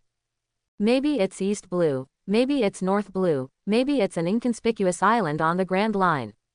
In short, he will go into seclusion. As for the people who are following him now, they must have their own ambitions. If they are willing to follow him into seclusion, then of course they can do it together. If they still want to brave the sea, Chen Yi cannot bear to let them face the enemies they have accumulated over the years alone. After all, this is his enemy. When the time comes that these enemies cannot find him, Chen Yi, I am afraid they will target people who are related to him. However, he would definitely not explain the real reason to Whitebeard and could only wave his hands. I just feel that the sea is not as interesting as I imagined. Maybe I will leave this sea one day, Chen Yi said. Whitebeard stared at Chen Yi for 2 seconds before slowly nodding. He knew that Chen Yi was lying. At least, not telling him the whole truth. After so many years at sea, he can still tell if a person is lying. However, since Chen Yi was unwilling to tell him the real reason, he would not ask any further questions. I promise you, once you leave the sea, I, Whitebeard, will protect all the people who are following you. Everyone in the entire Whitebeard pirates will treat them as their true relatives. As long as they don't do anything to harm their loved ones, they will always be my Whitebeard relatives." Hearing this, Chen Yi laughed loudly and drank all the wine in the bowl in one gulp. "This glass of wine is dedicated to Mr. Whitebeard," Chen Yi said. Whitebeard smiled faintly and said, "You Chen Yi, not only saved Marco's life, but also helped me Whitebeard many times. I will always remember these things." As if he didn't like writing such sensational plots, Whitebeard didn't give Chen Yi a chance to say anything more and continued. "Okay, now you can tell your second thing." "The second thing." Chen Yi's expression became serious. "Keep an eye on Blackbeard." As soon as he said these words, Whitebeard's aura suddenly exploded. "Chen Yi, what do you mean?" Whitebeard was still sitting there cross-legged, but the feeling was completely different. At this moment, Whitebeard's aura exploded, causing everyone else in the Whitebeard pirate group to change their expressions. "Is this going to fight? Mr. Chen Yi and Father Whitebeard have such a good relationship. What kind of things did they talk about that made Father Whitebeard react like this?" Marco's face was the most anxious. He least wanted to see a war break out between Chen Yi and Whitebeard. Fortunately, after observing for a few seconds, they found that the two of them showed no signs of taking action. Everyone breathed a sigh of relief, but they were also sweating in their hearts. In this sea, Chen Yi is probably the only one who can make Whitebeard's father unhappy and not know how to take action. If it had been anyone else, he would have been chopped off long ago. Looking at Whitebeard, whose aura had changed drastically, Chen Yi sighed. He knew that reminding Whitebeard teach at this time would not have any effect. Whitebeard has great faith in his son. This belief stems from his confidence in his own strength, and from the fact that Blackbeard has been on his ship for more than 20 years. He had no reason not to trust Blackbeard. Even if Chen Yi said it, Whitebeard would not take any real action. In Whitebeard's heart, his sons are the most important. The one who boarded his ship was his Whitebeard's son. Love each other as a family is the most basic principle. "Chen Yi, if you say this again, I will take action even if it's you," Whitebeard said. Chen Yi nodded slightly. He had already expected such a result. However, he still wanted to try it, but now it seems that this attempt has failed. "Then, keep an eye on Ace," Chen Yi said. Hearing this, Whitebeard frowned. "Ace." Whitebeard hesitated. Ace's identity can be said to be very special in this ocean. The son of former pirate King Roger. This second thing is more of a reminder to Mr. Whitebeard. Chen Yi ignored Whitebeard's reaction and continued. "You must be more aware of the sensitivity of Ace's identity than I am. Once Marine uses it to make a fuss, things may get out of hand. This place, the Whitebeard Pirates, is already his home." Listening to Chen Yi's words, Whitebeard fell silent. He wasn't wondering why Chen Yi knew Ace's true identity. As someone who couldn't even see through him, Chen Yi must have his own intelligence network. Besides, Ace's identity is not a top secret in this ocean. As long as you are careful, you can always find some clues from Ace's childhood life. What he was thinking about was the possibility that Chen Yi mentioned. If Marine really wants to make a fuss about Ace's identity, things will indeed be very difficult. The son of former pirate King Roger. Once Marine wants to attack Ace, or captures Ace, then the Whitebeard pirates will inevitably start an all-out war with Marine. Because, as long as Marine catches Ace, he will definitely be executed. The future of the Whitebeard pirates will become completely unpredictable. From the moment I first met you, you have demonstrated an extraordinary understanding of the situation in the sea, Whitebeard said meaningfully. Similarly, over the past 4 years, your predictions about the situation at sea have been terrifyingly accurate. I want to know, Chen Yi, why did you tell me to be wary of Teach and optimistic about Ace today? Whitebeard stared at Chen Yi's eyes, as if he wanted to see Chen Yi's heart from his eyes. Chen Yi did not answer Whitebeard's question. Anyway, be careful with Teach and keep an eye on Ace. As for the brewing recipe, someone will bring it to you in 2 days. After saying that, Chen Yi stood up. Time is tight, so I won't stay any longer. I have to go to Wanokuni. Mr. Whitebeard, take care of yourself. Whitebeard also stood up, looking at the man in front of him who was only half his height, and sighed in his heart. The fate with Chen Yi started when Chen Yi saved Marco 8 years ago. Not to mention that Marco didn't expect that Chen Yi would grow to this point. Even he, Whitebeard, wouldn't have imagined that Chen Yi would grow up to where he is today. He is just like an ordinary man, inconspicuous, but at critical moments, he can always shock everyone. The most dazzling man on the sea now. It has to be Chen Yi. Whitebeard has no doubt that if Chen Yi is given another 2 years, he will completely dominate the sea and become the new pirate king after Cross and Roger. But, Whitebeard frowned. Today's Chen Yi gave him a different feeling. Every time he felt that he had understood Chen Yi would always cast a layer of mist over him. He can't see through it, and he can't scratch it. But Whitebeard will not change his view of Chen Yi because of this. Everyone in this sea has their own secret. Only people like Chen Yi can survive better in this cruel sea.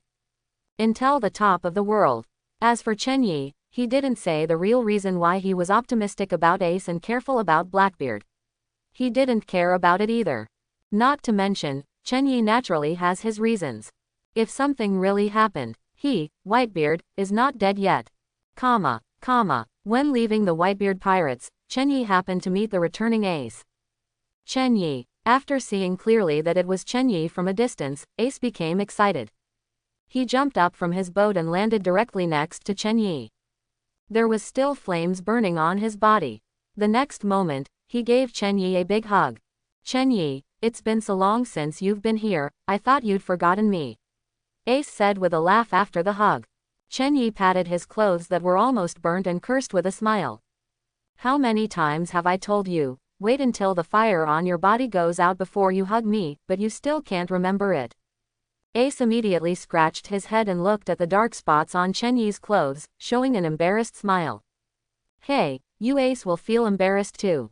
When you first met me, didn't you just hit me without saying a word? Chen Yi joked. 3 years ago, when Hongfa had just gone to sea and had not yet joined Whitebeard, he approached Chen Yi. At that time, Chen Yi was already a unique rookie in the sea. Countless little pirates followed Chen Yi's example and came to this sea. Ace is no exception. Although he did not go overseas because of Chen Yi is indeed his idol. However, Ace's idol is meant to be defeated. So, when Ace finally found Chen Yi, he took action without saying a word. As a result, of course, he was knocked to the ground by Chen Yi's fist and couldn't stand up for a long time. Since then, Ace has completely become Chen Yi's fanboy. Ace has been following Chen Yi for a month, just because he wants to join Chen Yi. If Chen Yi hadn't been unwilling to accept Ace's joining, I'm afraid that Ace now would not be the second captain of the Whitebeard Pirates, but someone under Chen Yi's banner. After hearing Chen Yi's joke, Ace became calm. You are a man who can even defeat Kaido. If I still challenge you, I'm asking for trouble. Ace said with a laugh. I know that in 2 years, even Father Whitebeard will not be your opponent. Hearing this, Chen Yi smiled and shook his head. Whitebeard, if Whitebeard really shows off his power, I'm afraid there won't be many people in the world who can withstand a few punches from him. Although this man is old and his body is suffering from various injuries, if he really got into a fight, he would definitely be one of the most terrifying people in the world. The title of the world's strongest man is not a persona that Kaido has established himself. That's the reputation you get with just one punch. Without waiting for Chen Yi to speak, Ace continued, Chen Yi, are you leaving? You just experienced such a battle, why don't you have a banquet to relax? We, the Whitebeard Pirates, have a lot of delicious food. Chen Yi patted Ace on the shoulder and said, I won't be attending the banquet. I'm going to go to Wano-kuni and raid Kaido's hometown. Ace's eyes instantly lit up. Copy Kaido's hometown. Just as he was about to say something, Chen Yi cut him off in advance.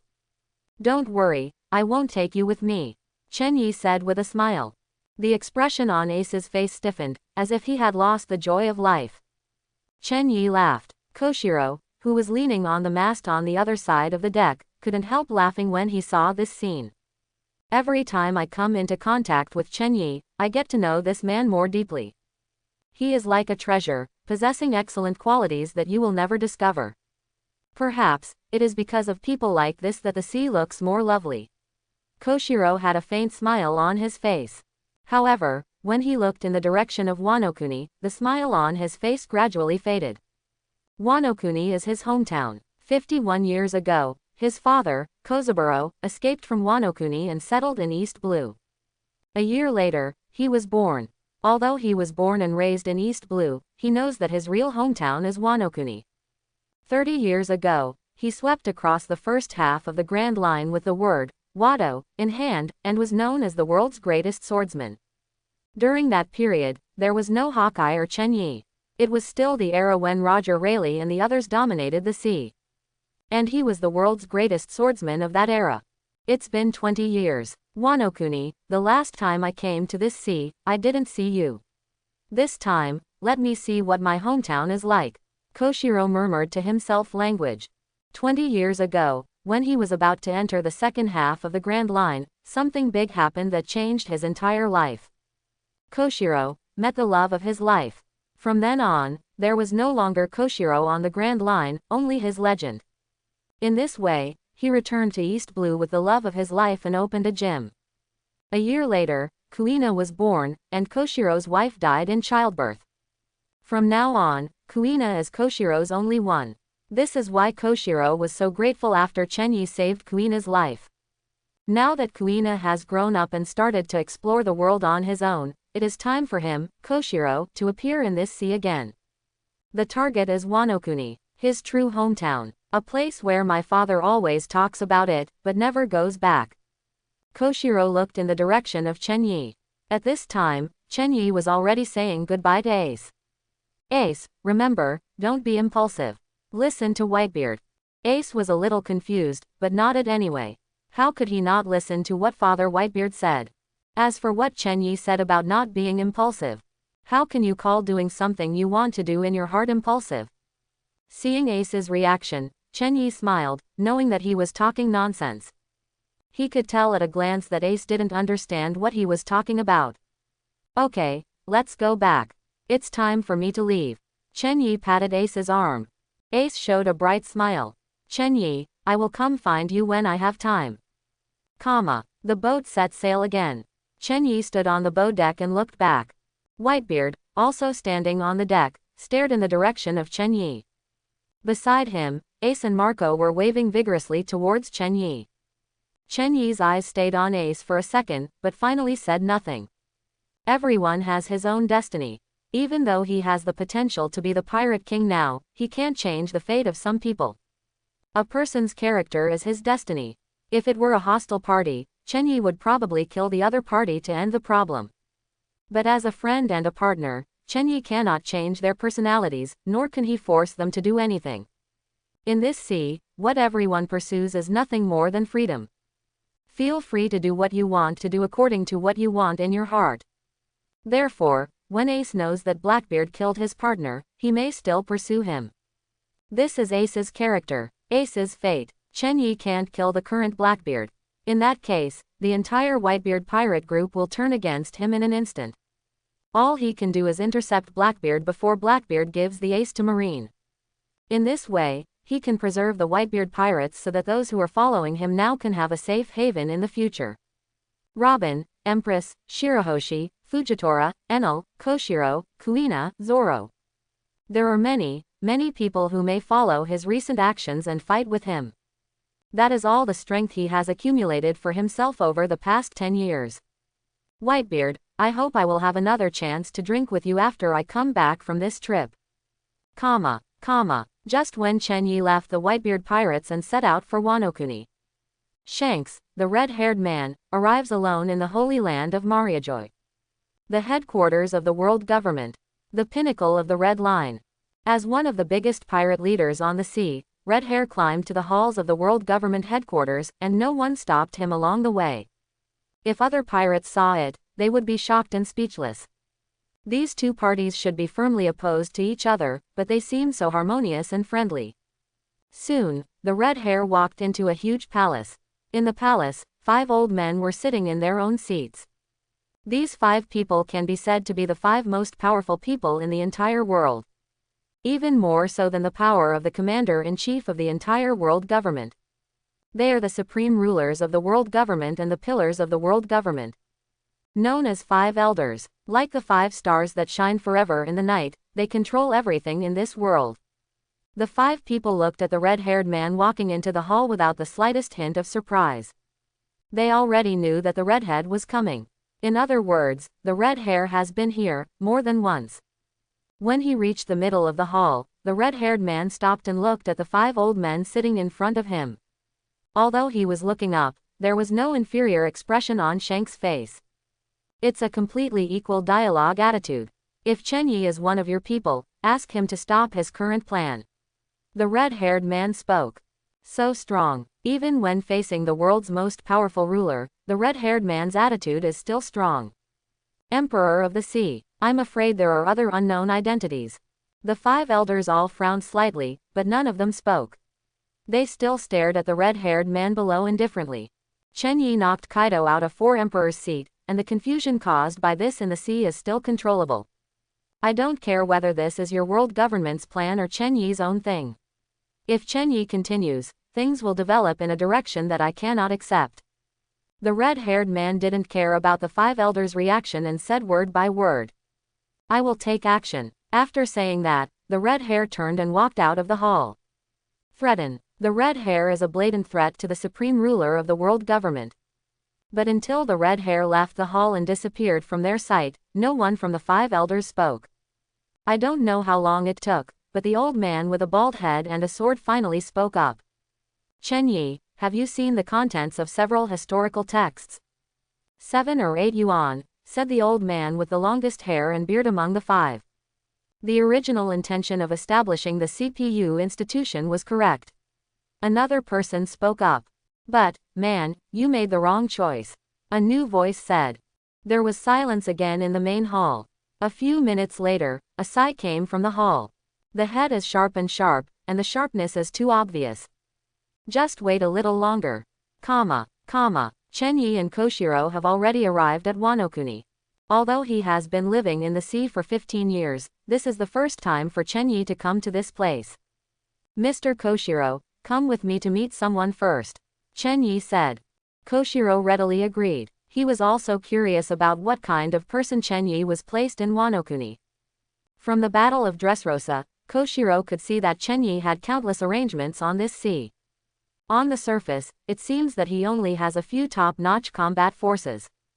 But if you really want to fight him, you will find that he will have many more high-level combat capabilities. It's enough to turn the tide of the battle. And these people are something you can't guess even if you try hard enough. Koshiro can be counted as one of Chen Yi's arrangements. Although he did not play a big role in the Battle of Dressrosa, he still killed all the cadres of the Don Quixote family. This battle not only exposed him, Koshiro, but also Hawkeye. Hawkeye, who was the world's greatest swordsman 2 years ago, was appointed Shichibukai by the world government. Who would have thought that he is also Chen Yi's man? In the Dressrosa battle, Kaido and Doflamingo's arrangement was already perfect, but they still failed miserably. 3 disasters, all dead. This ending is probably something Kaido and Doflamingo would never have imagined. Koshiro even suspected that Chen Yi's preparations for this battle went beyond that. If that woman from Bigmom took the opportunity to make a sneak attack, would Chen Yi be unprepared? Smiling and shaking his head, Koshiro had a definite answer in his heart. However, this is not a question that he should speculate on. He is now even more curious about Chen Yi's arrangements at Wano-kuni. Wano-kuni is a strange place that is closed to the outside world and doesn't like to receive outsiders.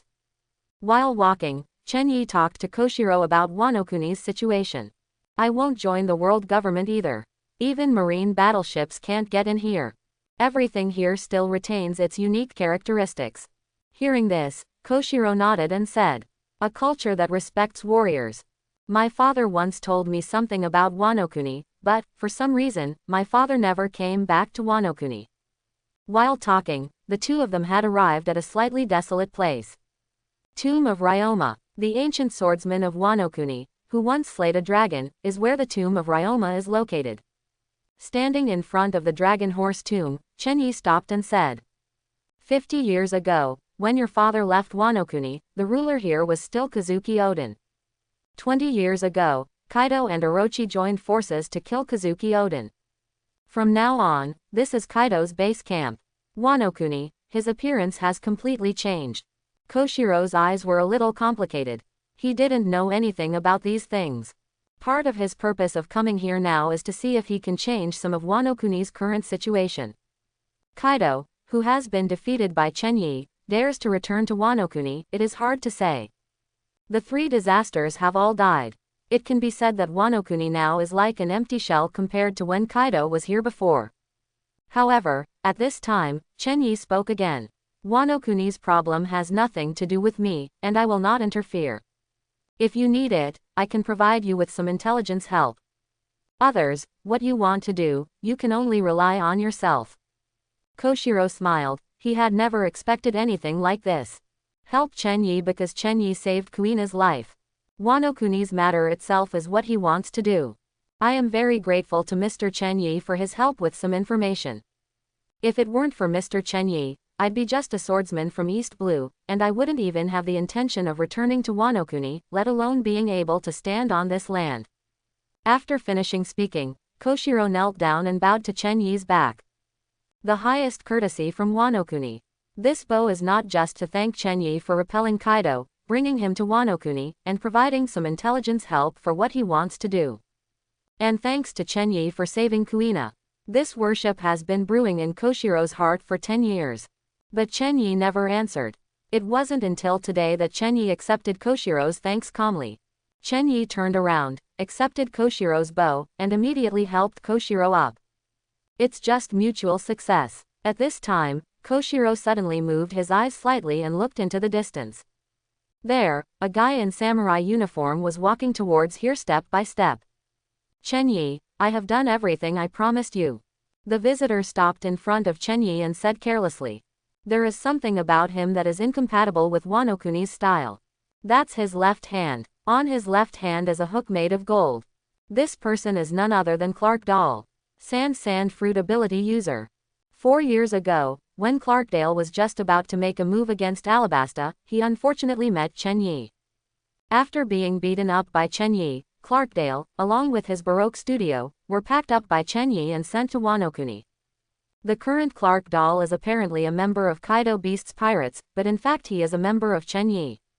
Hearing Clark Dahl's words, Chenyi nodded and said, Don't worry, after things here are over, I will give you what you want.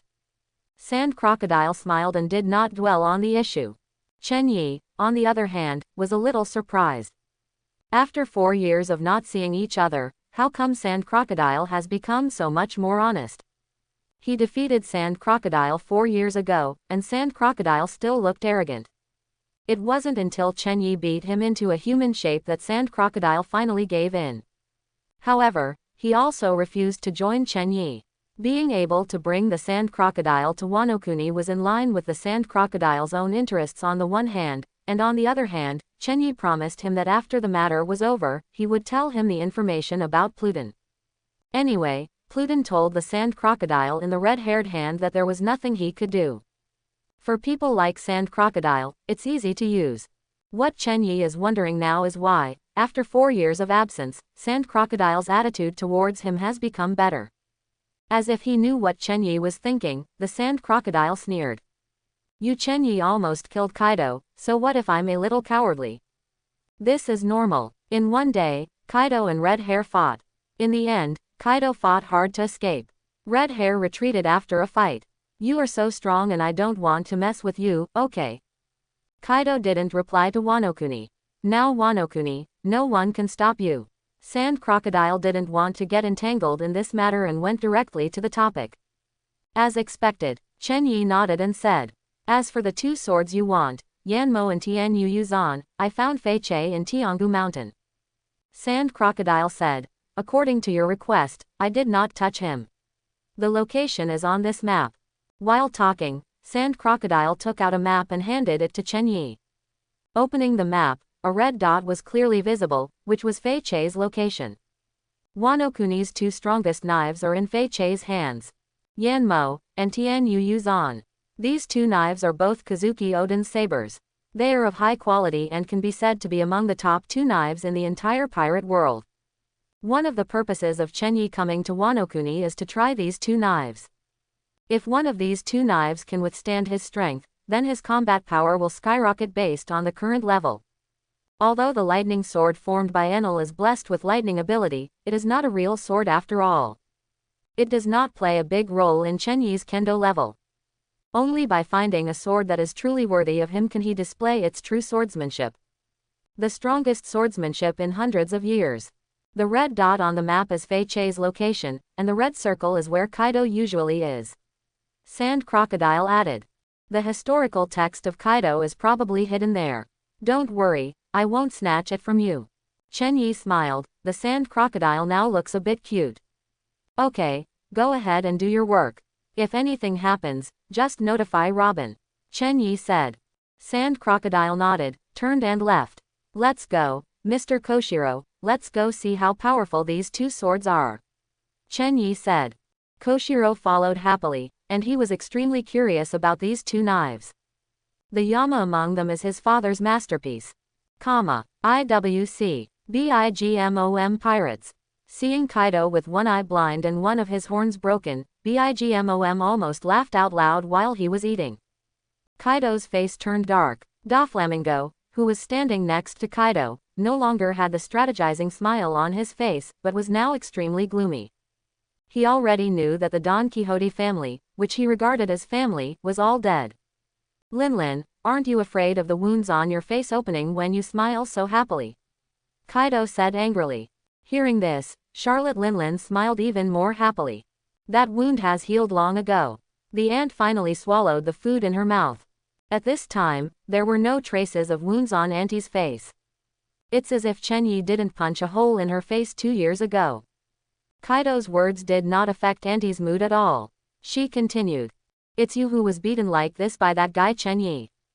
I've told you before that your strength is a bit lacking. Even if you have an army of capable people in your hands, you won't be able to do it if you encounter an enemy that is too powerful.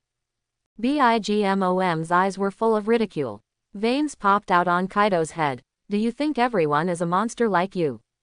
Charlotte Linlin. BIGMOM walked out from behind the hill of cakes and stared at Kaido, his eyes filled with greed. Kaido, be my husband. BIGMOM looked at Kaido as if he were looking at a delicious piece of cake. You're dreaming. Kaido was shocked and roared.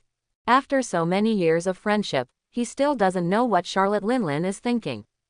After losing the possibility of winning over the giants, BIGMOM, this woman, has shifted her goal to experiments on human body enlargement.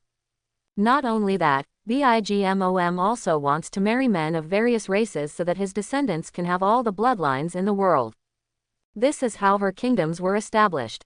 There are only a few races in this world that she has not yet obtained. Kaido never expected that Charlotte Linlin would have an idea for him. 30 years ago, with Linlin's appearance at that time, he might have considered it, but now. Don't even think about it. Kaido's expression was so ugly that he would vomit just thinking about it. Doflamingo next to him also had a strange expression on his face. BIGMOM, will you set your sights on him, the celestial dragons? Doflamingo couldn't help but stand behind Kaido, fearing that the woman ant would notice him. For an ant, giving birth to a child is not a complicated matter. She has almost 100 children. What if she lets it happen? Doflamingo shuddered and no longer dared to think about it anymore. The ant didn't care at all about the two people's reactions, and laughed and said, Kaido, since you are here, please stay with me for a while. As for him, the ant turned her eyes to Doflamingo and smiled horribly. Why don't you leave? Doflamingo's face instantly turned pale. Wanokuni, Chen Yi and Koshiro have arrived at Fei Chei's village. Because of Kaido, food has become the most precious resource in this place. Chen Yi explained as he looked at the starving situation in the village. Koshiro said nothing, his eyes a little gloomy. This is not what my father calls Wanokuni. Chen Yi continued. Kaido keeps them hungry at all times, but will also send some fresh fruits from time to time. These fruits will be swept away by hungry people. But, Chen Yi paused for a moment before continuing. But these fresh fruits are all leftovers from the Kaido pirates, artificial devil fruit. These fruits will make the people here have only one expression. That's laughter. That's why they call artificial devil fruit, smile. Hearing this, Koshiro's face became extremely ugly. Chen Yi looked at Koshiro and continued. Wano-kuni has many problems. The Kazuki family made arrangements 20 years ago. You can't solve Wano-kuni's problem just by relying on your own words. So, you'd better get in touch with the Kazuki clan. In the final analysis, this is not a matter for you alone, but a matter for everyone in Wano-kuni. Hearing this, Koshiro nodded thoughtfully. There must be a reason why your father left Wano-kuni illegally. If you want to return to Wano-kuni, the understanding of the Kazuki clan is essential for your father. Although he is dead now, Chen Yi said. Koshiro was silent. What happened to Wano-kuni was far beyond his expectation. At this time, Chen Yi finally stopped. Koshiro was stunned for a moment, looked up and found that they had arrived outside a small courtyard. Although the yard is very simple, it can be seen from the facilities that the owner of the yard is a craftsman. This is it, Chen Yi said. At this time, the door of the small house in the yard opened. A man wearing a black mask walked out of the house. But the next second, the masked man was stunned. He saw Chen Yi and Koshiro outside the house. His eyes were instantly filled with vigilance.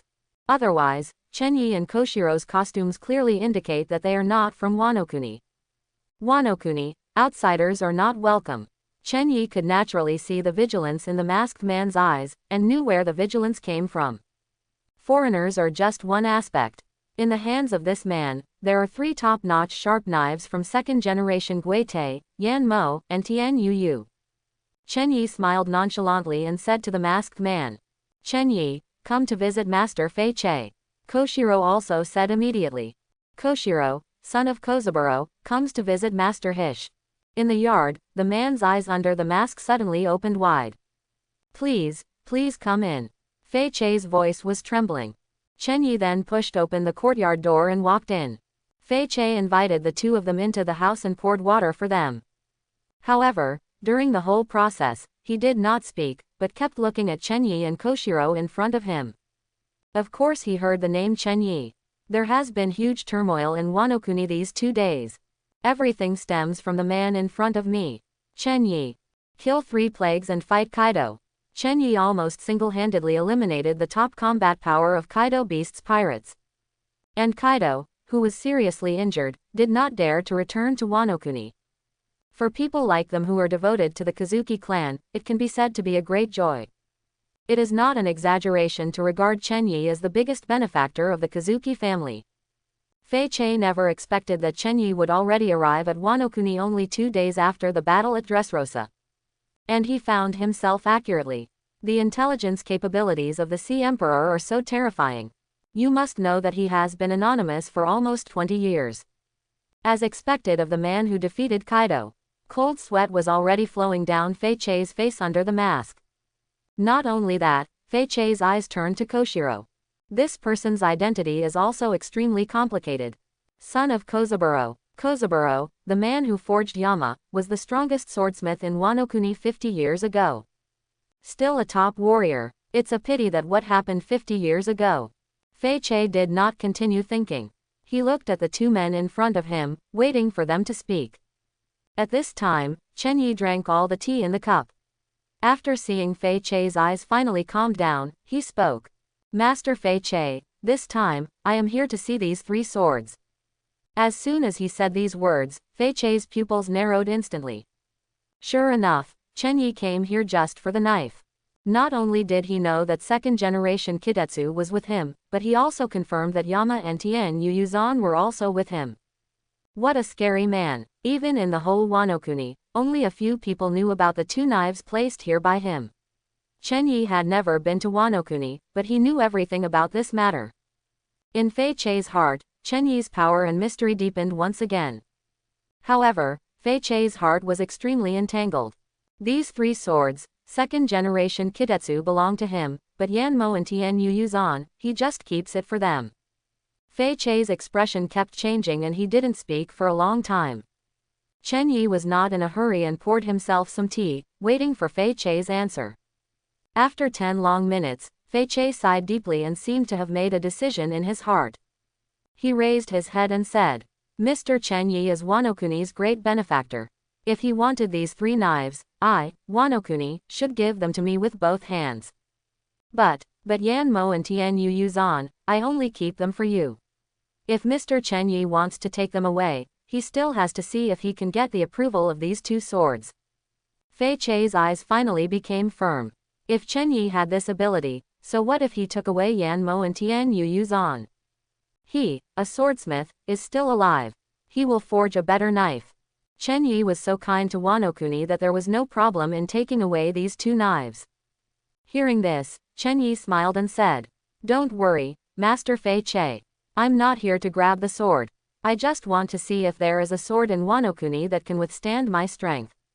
Fei Chei was stunned for a moment, his eyes gradually widened, and his expression under the mask was already extremely incredible. What did you say?"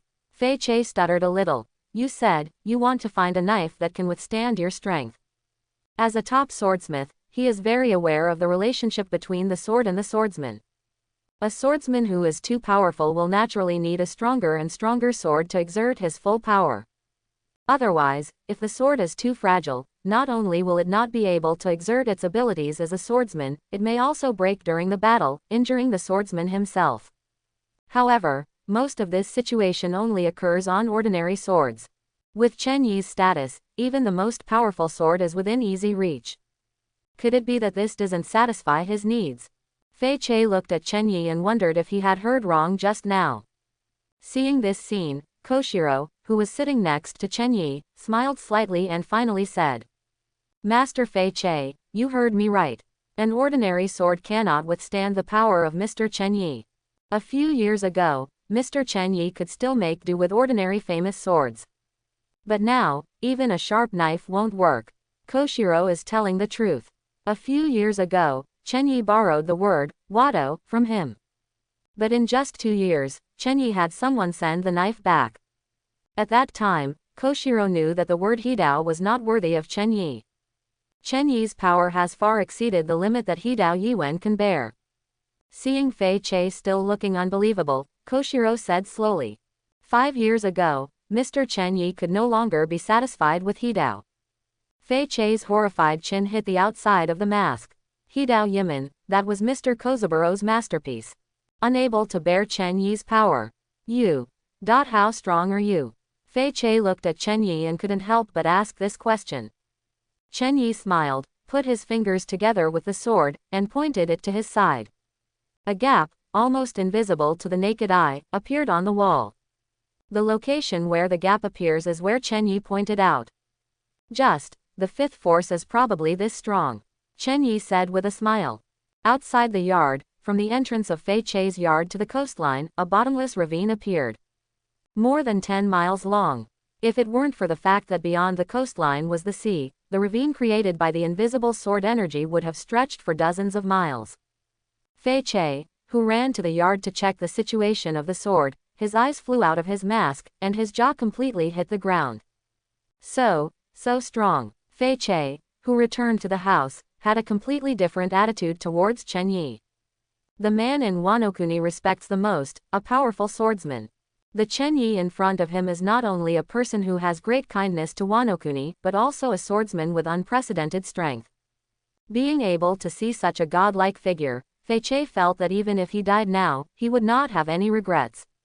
Without saying anything, Fei Chei took out the 3 knives and placed them on the table in front of Chen Yi. Second generation Ghost Tetsu, Yama, Tian Yu Yuzan.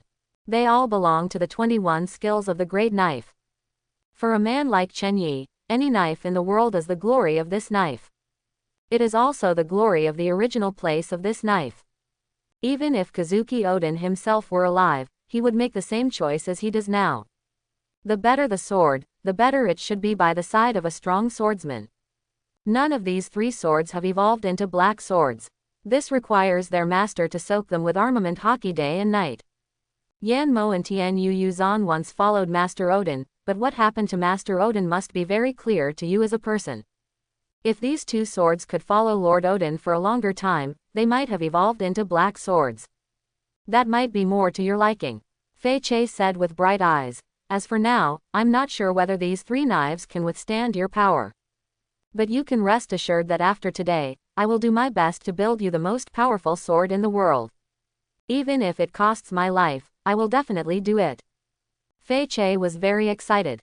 Along the way of swordsmanship, Chen Yi had reached the ultimate. It would be his greatest honor to be able to build a suitable knife for such a man. Chen Yi nodded lightly. He accepted Fei Chei's idea, but when he finished it, the daylily was completely cold. Right now, he needs a knife that can withstand his strength. Because next, there will be several unprecedented cruel battles. It is not impossible for one person to fight against the three emperors. The lightning sword transformed by Enel is not up to par. Just using your fingers as a knife is such a disadvantage. You still need a knife that can withstand his strength and fits him. Only in this way can he have the confidence to defeat the three sea emperors with his own strength. Thinking of this, Chen Yi stretched out his hand, palm down, and slowly waved it over the three knives. The three knives buzzed at the same time. The buzzing sound instantly echoed throughout the room, full of excitement and impatience. It seems that he wants to come to Chen Yi's hands immediately and fight with him. Fei Chei looked stunned again. He knew that a top-notch sword would react when meeting a satisfied swordsman, but he had never seen such a scene before. These three knives, as the 21 great swords, actually made such an impatient and powerful buzz. This simply broke his knowledge as a swordsmith. Koshiro next to him, on the other hand, reacted more calmly to what happened. He has a clearer understanding of Chen Yi's strength. He knew very well that in the way of swordsmanship, Chen Yi had already left all the swordsmen in the past hundreds of years behind. At this moment, Chen Yi caught the second-generation ghost. The palm of your hand is instantly clenched. Almost at the same time, the buzzing sound coming from second-generation Kitetsu was no longer excited but filled with wails. Chen Yi shook his head and gently put down second-generation Gutei. This knife doesn't work. Second-generation Gutei, who was put back on the sword rest by Chen Yi, seemed to have been hit by something, and never made a sound again. It seemed that even Yan Mo and Tian Yu Yuzan next to them were a little frightened, and the buzzing sound on their bodies was no longer as loud as before. Fei Chei's eyes widened again. The 21 skills of the great knife have always been chosen by the knife, and today I finally saw the knife chosen. It was worth dying. Koshiro's eyes were also full of curiosity. He wanted to know whether any of these three knives could withstand Chen Yi's power. Chen Yi's movements did not stop because of second-generation ghost, and now he has Yanmo in his hand. As he tightened his grip, a ball of flame burst out from Yanmo's body. A glint flashed in Chen Yi's eyes. However, in just a second, the flames on Yama's body were extinguished, and a buzzing sound full of mourning was also emitted. Chen Yi shook his head and put down Yan Mo.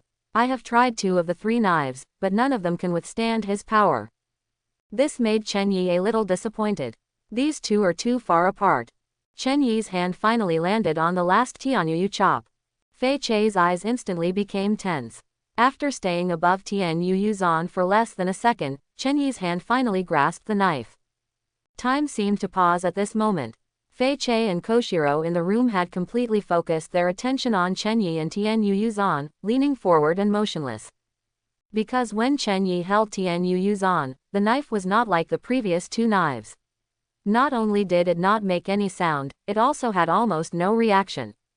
A drop of sweat had already flowed down Fei Chei's chin. 1 second, 2 seconds, 3 seconds. I don't know how much time passed, but Chen Yi kept holding Tianyuyu Zan tightly with one hand, making Fei Chei and Koshiro somewhat confused about the situation. They can't see what the result is now. Second generation Kitetsu and Enma, the results came out in an instant. Finally, Chen Yi's expression changed and he put Tianyuyu Zan back on the knife rest. How's it going? Fei Chei asked immediately. Chen Yi didn't speak, but turned his palm over. In the palm of his hand, a small wound was clearly visible. A few drops of blood are slowly condensing. I want this knife. Chen Yi's voice was full of undeniable aura. Fei Chei breathed a complete sigh of relief, and his heart was suddenly filled with great joy. With Chen Yi's level of swordsmanship, taking away a knife is no longer a problem. What he was worried about before was that none of the 3 knives here were worthy of Chen Yi. Now, Chen Yi wants to take away Tianyuyu Zan, that is Wano Kuni's honor. It is also an honor for him to forge Sword General Fei Chei. Because the sword Tianyuyu Zan was made by Fei Chei. Koshiro next to him, while feeling happy for Chen Yi, was also filled with shock. This knife hurt Chen Yi without taking it out of its sheath. This is simply unthinkable. Although Chen Yi did not use armament hockey, his physical strength was by no means comparable to that of ordinary people. He knows very well how powerful Chen Yi is.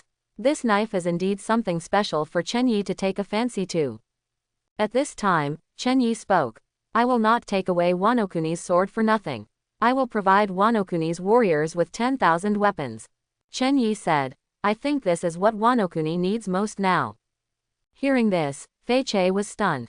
With the results of Chen Yi Dressrosa's battle, he is enough to take away anything in Wanokuni. In addition, as an unparalleled swordsman, it is Wanokuni's honor to take away Wanokuni's sword. But now, Chen Yi still wants to give Wanokuni 10,000 weapons.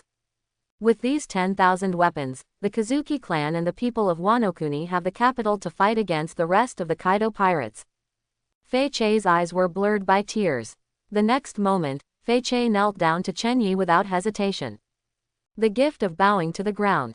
Fei Che cannot represent everyone at Wanokuni, but in my personal capacity, I would like to thank Mr. Chen Yi. Wanokuni will remember Mr. Chen Yi and his kindness to Wanokuni for generations to come. At this point, Fei Che broke down in tears. After 20 years of hard waiting and 20 years of enduring humiliation, today we finally see the hope of restoring our country. Chen Yi did not stop Fei Che. Although these 10,000 weapons were nothing to him, he also knew how important these things were to the current Wanokuni and the current Kazuki clan. After Koshiro helped Fei Che, Chen Yi smiled and said, Mr. Fei Che, can you explain to me now the characteristics of this Tianyu Yuzhen? Fei Che took off his mask, wiped away his tears, and looked at Tianyu Yuzhan, his eyes glowing with the unique fire of a forging general. This Tianyu slash has the characteristic that it can cut through everything. New World, IWC. This sea area can be said to be an extremely special area in the New World, because it contains Bigmom, one of the 5 emperors. This sea area and the 34 islands in it are the kingdom of Bigmom. This is the consensus of everyone. This is all nations. Almost all races in the world live in this country. At this time, on the outskirts of this sea area, an old man riding a small sea king was touching his chin and thinking about something. This old man wore a knife on his waist. His hair and beard were white, and there was a long and thin scar on one eye. It's Rayleigh, former pirate King Roger's vice captain. He is also the teacher of Chen Yi, the 5th emperor who is currently in the limelight. Chapter 51. Further ahead is the Wangguo of that woman from Bigmom. When Roger and I came here, Wangguo didn't have such a huge territory as it does now. Rayleigh sighed. At this time, the small sea kings under Rayleigh seemed a little agitated and shook twice. Apparently, it doesn't like the feeling of someone sitting on it. Be quiet, you can go back soon, Rayleigh said with a smile. As he spoke, he put his hand on the sea kings and patted it twice. In an instant, all the hairs on this sea king stood up. However, the next second, this sea king suddenly realized that he had no hair at all. However, it did not dare to make any other movements at all. At that moment, it felt the fear of death. It seemed that if the man sitting on top of him really wanted to kill it, he wouldn't even need a second. Seeing sea kings calm down instantly, Rayleigh nodded with satisfaction. But soon, a hint of helplessness appeared on his face. Chen Yi hasn't arrived yet. Robin asked me to wait for him in Wangguo. This is very dangerous. Rayleigh shook her head. The ability of that woman from Bigmom was very troublesome. Didn't I say that there are 2 more people here? Where should I find them? Rayleigh sat on Sea King's back, resting her chin on one hand, lost in thought. Wanokuni, Guri area. The characteristic of this Tianyu slash is that it can cut through everything. Fei Che's voice sounded in the thatched house, making Chen Yi's eyes light up slightly. He had already felt something strange just now. Otherwise, it would have been absolutely impossible for this Tianyu slash to scratch the palm of his hand through the scabbard. It must be related to the characteristics of Tianyu Yuzhen. Koshiro's eyes were even more curious. As the former world's greatest swordsman, although he did not go as far as Chen Yi in the way of swordsmanship, he still had a passionate heart for swords. Tianyu Yuzhan is a knife that even Chen Yi is interested in. This sword was forged by me 30 years ago. Fei Che continued. the moment the forging was successful, all the tools that had been involved in forging the knife were broken in half in an instant. This is an extremely proud knife. From that time on, I discovered that this Tianyuyu has extraordinary characteristics. It's just that at that time, I didn't realize the true ability of Tianyuyu's on. Fei Chei's eyes gradually brightened and he said, in the following 10 years, this knife gradually revealed its true characteristics. Cut everything off. It's so sharp that it can even cut through nothing. This is Tianyuyu's on. At the same time as Fei Chei's words came out, a thunder suddenly sounded in the sky, as if Fei Chei's words triggered some untouchable taboo. Chen Yi's eyes are becoming more and more satisfied. You can even cut off nothingness. This is exactly what he lacks. Along the way, he was already ahead of everyone, but he also felt that he had reached a bottleneck. His finger knife can cut off anything solid. Whether it's Hawkeye's black blade, the walls of the underwater prison, or Kaido's mace, they can't escape their shattered fate under his finger. Now, this Tianyuyu allowed him to see the direction of swordsmanship. This knife's ability to cut through everything is incomparable with Chen Yi's current kendo characteristics. But it showed more than Chen Yi's swordsmanship. 20 years ago, Kazuki Oden used this knife to leave a wound that was difficult to heal on Kaido's abdomen. Chen Yi asked. Fei Chei nodded, with regret in his eyes, and said, "It's this sword. If Master Kazuki Oden's swordsmanship level had been higher back then, Wano Kuni might not be what it is now." After that battle, Lord Kazuki Oden handed Enma and Tianyuyu into my hands. These two swords have been buried for 20 years. Fei Chei's tone was firm. Otherwise, this Tianyuyu would never be ranked so low. It has been buried for 20 years, but once it is unsheathed, the whole world will know it. Mr. Chen Yi, this sword will be handed over to you.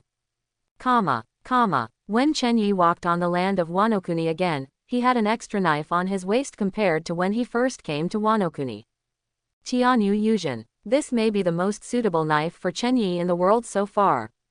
Not only can it withstand Chen Yi's powerful power, but its characteristics overlap with Chen Yi's swordsmanship. To be honest, being able to find such a knife was far beyond Chen Yi's expectations. With the bonus of this sword, his strength is enough to reach half of the normal level. As a man who defeated Kaido with his bare hands, if his combat power increased by half, the level of terror would be unimaginable. Mr. Koshiro, next I am going to Onigashima, where Kaido usually lives, and get the historical text from Kaido's hand. Chen Yi said, "Mr. Koshiro, do you want to go with us?" Koshiro smiled and shook his head and said, "I'll probably say goodbye to Mr. Chen Yi halfway. I want to visit the village where my father grew up." Chen Yi nodded. When he arrived at Wano Kuni, what Koshiro wanted to do had nothing to do with him. The cooperation between the two can be said to have ended. At this moment, a cry for help attracted the attention of the two people. Chen Yi and Koshiro looked towards the direction from which the sound came. A slim girl with a veil on her face was running towards them in panic. Not far behind her, 3 pirates with animal features were chasing after each other playfully. Seeing this girl, an imperceptible smile appeared on Chen Yi's lips. Because, he recognized this girl's identity at a glance. Kazuki Hiyori, the most beautiful woman in Wano Kuni. In terms of beauty, together with Empress Shirahoshi, she is known as the 3 most beautiful women in the world. Looking at the hunted girl, Koshiro frowned and glanced at Chen Yi. Seeing that Chen Yi had no objection, Koshiro's figure disappeared instantly. A second later, Koshiro was back where he was. It seems that he has never left, and his posture has not changed much. However, the 3 orc monsters that were chasing the girl suddenly fell down. Hearing the movement behind her, the girl hurriedly turned her head and glanced back. This sight made her stunned and stopped in her tracks. Why did those 3 terrifyingly powerful orc soldiers fall down like that? Suddenly, as if she realized something, she looked at Chen Yi and Koshiro who were standing not far in front of her. There is no one else here except them. Moreover, the 2 men were also looking at her. In confusion, Hiyori walked up to Chen Yi and Koshiro, prayed for blessings, and then asked, "May I ask if it was the 2 samurai who saved the little girl?" Although most of her face was obscured by a veil, her eyes and her graceful figure all revealed that she was a peerless beauty. Even though Koshiro is over 50, He doesn't have any dirty thoughts in his heart, and he can't help but admire him in his heart. What a beauty! Without him, the girl in front of me is like a perfect work of art. On the other hand, Chenyi had only a faint, weird smile on his face. Girl, you don't have to do this, it's just a matter of effort. Koshiro didn't notice anything unusual at all and said with a smile. Being able to encounter such injustices in his hometown and help the people in his hometown gave him a different sense of belonging. This sense of belonging was the first time he had experienced it since coming to Wano-kuni. As expected, it was my benefactor who came to the rescue. My benefactor can call me Xiaozi. After hearing Koshiro's words, the girl bowed again, her eyes filled with gratitude. I really don't know how to repay my two benefactors. Xiaozi's home is not nearby. I didn't expect that I would meet people from the Kaido pirates during this trip. Woohoo. As he spoke, Xiaozi started crying, as if he had encountered some huge tragedy. Koshiro was stunned for a moment, glanced at Chenyi, and showed a thoughtful expression. However, this expression only stayed on his face for less than a second before he hid it. It's better than this. The girl will go with us for the time being. When we get to a safe place, we can go home easily. Koshiro said. The girl in front of her raised her head and looked at Koshiro and Chenyi with wide eyes. She hesitated for a moment before saying sheepishly. Then I'll trouble you two benefactors. If you have the chance to go to the capital city of Julie, you can go to the building to find Xiaozi. The little girl still has the ability to entertain her benefactor in the capital. Koshiro nodded with a smile. Chenyi didn't speak from the beginning to the end. As for where she meant, in the building, both of them understood instantly. Lujong means brothel. Suddenly, the group of two people moving forward turned into a group of three people. Also because of Xiaozi's joining, the speed of progress has become extremely slow. But since Chenyi didn't say anything, Koshiro naturally wouldn't talk too much. He knew very well that there was something weird about this woman. That night, the three of them traveled all day and had to set up a tent at night. 3 people, 3 tents. Chenyi was sitting cross-legged in his tent with Koshiro's phone in his hand. He himself never had a phone bug. I still have 1 day to get to Ghost Island. A strong voice came from the phone bug. Hearing this, Chenyi smiled and said, I've already calculated it. I knew you wouldn't arrive that early, so I didn't go too fast. This time, Kaido will reserve 10,000 weapons and send them to Fei Che.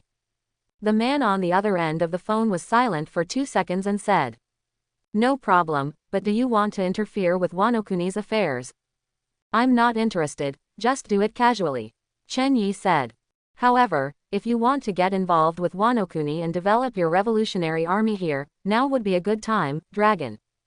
The person on the other end of the phone is none other than the leader of the revolutionary army, Long Garp's son, the man recognized by the world government as the most vicious criminal. Strength, unfathomable. He. A chuckle came from the phone. Chenyi, don't pry into my thoughts. Our relationship is just a short-term cooperation. After saying this, the other end of the phone hung up directly. Clean and crisp. Chenyi smiled, but he didn't care about this. He and Long were just using each other. However, in the final analysis, Chenyi took advantage. Because Chenyi's understanding of Long and the Revolutionary Army far exceeds Long's understanding of Chenyi. Long only knew that Chenyi was a newly rising big pirate, but he didn't know that Chenyi was an undercover marine. This advantage has made Chenyi invincible in the contact with the dragon. Less than a minute after Chenyi hung up the phone, the curtain of his tent was suddenly lifted. A graceful figure walked in. It was Xiaozi. At this time, her face was not covered with a veil. That is the beauty of Ultimate. Illustrated by Kazuki Hiyori. My benefactor, the little girl roasted some of the game that Koshiro's benefactor caught here. My benefactor, please eat some. The little girl's craftsmanship is quite good. Xiao Zijiao said delicately. In her hand, she was indeed holding a few large pieces of barbecue skewered on bamboo skewers. Chenyi was not surprised at all by her arrival. He glanced at her and said directly, Put it there. Xiaozi was stunned for a moment and placed the barbecue in her hand not far from Chenyi. But just when she was about to go out, something shook her feet, and she suddenly became unsteady on her feet. She fell straight in the direction of Chenyi. At this moment, Chen Yi's face showed that half-smiling expression again. The next second, Xiaozi had fallen down. He happened to fall into Chen Yi's arms. However, her face no longer had that delicate expression. Because although Chen Yi caught her, he also put the knife on her neck. The expression on Chen Yi's face was very playful. My benefactor, this is. Xiaozi showed a panicked expression. Stop pretending, Chen Yi said, looking down at the woman in his arms. His eyes were full of ridicule. Xiaozi's face was full of confusion. You transform into Xiaozi, work as a prostitute in the capital city of Julie, and play with countless men at your fingertips. Chen Yi said slowly, so you think this method can be effective on me? Kazuki Hiyori. Chen Yi revealed the true identity of the woman in his arms. It was Kazuki Oden's daughter who was killed by Kaido 20 years ago. As Xiaozi, he lurks in Julie in order to play some role in Wanokuni's restoration. Although Chen Yi has never been to Wanokuni, he has a very clear understanding of Wanokuni's situation. After all, he had already read the Wanokuni chapter of the manga in his previous life. With Raihei's beauty, Chen Yi naturally recognized her at a glance. At the same time, it was obvious at a glance that this chance encounter was just an arrangement with ulterior motives. I'm afraid he already knew about this woman when he first came to Wanokuni. Having been lurking for so many years, even though Hiyori is a woman, she must have her own information network. Knowing that he came to Wanokuni did not surprise Chen Yi. If Wanokuni and her party were pressed for time, Chen Yi would naturally be too lazy to pay attention to her, but it would take another day for long to reach Wanokuni, so Chen Yi wouldn't mind playing with her. She also wanted to see what this woman could do without any fighting power. In this world, force has always been respected. But if you have a top-notch mind, it will be of great value. But now it seems that Kazuki Hiyori has disappointed him. Kazuki Hiyori is just a pretty stupid woman. He has lost interest in taking in Kazuki Hiyori. Kazuki Hiyori, whose identity was revealed by Chen Yi, had a flash of shock on his face, but quickly regained his composure. She left Chen Yi's side, sat opposite Chen Yi, and bowed respectfully. This gift is to thank Mr. Chen Yi for killing the 3 disasters and seriously injuring Kaido. Kazuki Hiyori said. Chen Yi said nothing and did not stop Raihei from saluting. Although killing the 3 plagues and seriously injuring Kaido was something he had to do and had his own purpose, it could not be denied that this matter had huge benefits for the Kazuki clan of Wanokuni. Mr. Chen Yi, please forgive me for trying to get close to Mr. Chen in an unconventional way. This is really a fear in my heart. I am afraid that Mr. Chen Yi will be the second Kaido. Hiyori said. At this time, the expression on her face was very sincere, and her previous charm was completely gone.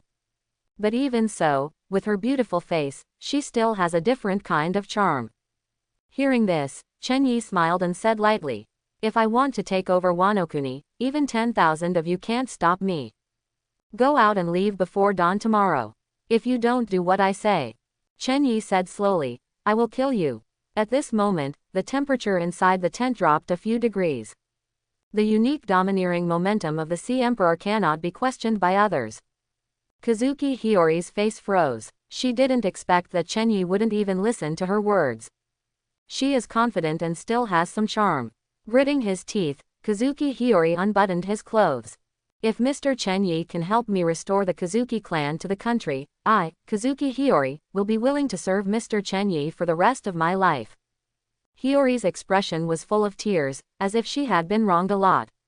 Coupled with that beautiful face, it was the dream of countless men. However, Chen Yi looked at Raihei as if he was looking at an idiot. Are you worthy? Chen Yi twitched the corner of his mouth and softly uttered 3 words, his tone full of ridicule. Kazuki Hiyori's face turned pale instantly. Women always take their appearance too seriously, thinking that it is some rare treasure. Chen Yi's tone lost any emotion and seemed to be just expressing his opinion. There are always stupid women like you who think that by virtue of their beauty, they can capture a man's heart, make him work hard for you, and make him devour his heart and lungs for you. Too stupid. Most women don't know that it's not because of the value of their beauty, but because the men they meet are too mediocre. No wonder, after seeing many men like this, you will naturally feel that your beauty and body have unparalleled value in this world. Obviously, You are one of these stupid women. Chen Yi said word by word. Kazuki Hiyori, your body is worthless in my eyes. Expecting to use your body to make a deal with me is even more stupid and disappointing. For Mr. Koshiro's sake, I won't kill you. Chen Yi said, but don't let me see you again. Kazuki Hiyori put on clothes and ran away. In just a few words, Chen Yi destroyed all her confidence. It's not just what Chen Yi said, but also Chen Yi's domineering momentum. It can only be said that Kazuki Hiyori is too naive and does not know the cruelty of the reality of this world. Seeing Hiyori running out of Chen Yi's tent in embarrassment and disappearing into the night, Koshiro could only shake his head helplessly. With such a stupid idea, he really thinks Chen Yi is a fool. With Chen Yi's character, what he dislikes the most is others treating him as a fool. Regardless of whether he is powerful or not, as long as he is a clear-headed person, Chen Yi will give him the most basic respect and sit down and talk. But Kazuki Hiyori, it can only be said that she underestimated Chen Yi. In other words, she underestimated someone of the level of the Sea Emperor. Koshiro sighed. The reason why this woman didn't die was really because Chen Yi gave him Koshiro's face. However, after this incident, the dispute between his father Kozaburo and the Kazuki clan may come to an end. 50 years ago, his father Kozaburo left Wanokuni, which probably had a lot to do with the Kazuki clan. Koshiro remembers clearly that when he was a child, whenever his father mentioned his hometown, there would be some guilt in his eyes. In other words, Kozaburo is ashamed of the Kazuki clan. Now, Chen Yi lets Kazuki Hiyori go and repays his father's debt to the Kazuki clan in disguise. Koshiro looked at Chen Yi's tent and smiled helplessly. Chen Yi's plan was a good one. Chen Yi paid off the debt to the Kazuki clan for Koshiro, but Koshiro owed a new love to Chen Yi. The debts of the Kazuki clan are easy to repay, and Chen Yi's favors are. Koshiro took a sip of wine, but there was a smile on his face. There was no trace of unhappiness in his heart. He, Koshiro, owed Chen Yi, how much more? It has already taken me a lifetime to pay it back. If he died for this man one day, he would not feel it was not worth it at all. Chen Yi in the tent didn't know if he noticed something, but a smile appeared on his face. In this smile, there was a hint of pride that the plan had succeeded. At this time in Wangguo, Rayleigh finally reunited with Fujitora Enel. Looking at the white-haired old man in front of him, Enel's eyes were full of suspicion. The support Chen Yi is talking about is this old man with gray hair. Does it look ordinary? Feeling Enel's eyes, Fujitora's expression was a little subtle. Enel is still too young. Do you think there are only monster-like young men like Chen Yi in this sea? Don't forget, in the previous era, there were also various characters who were called monsters. Although those people are old now, they are still something you, Enel, can look down upon. Monsters will always be monsters. Nothing will change just because you are older. Even this kind of monster may become more terrifying as it gets older. Who is this man in front of me? That's the deputy of former pirate King Roger. A well-deserved man of the hour.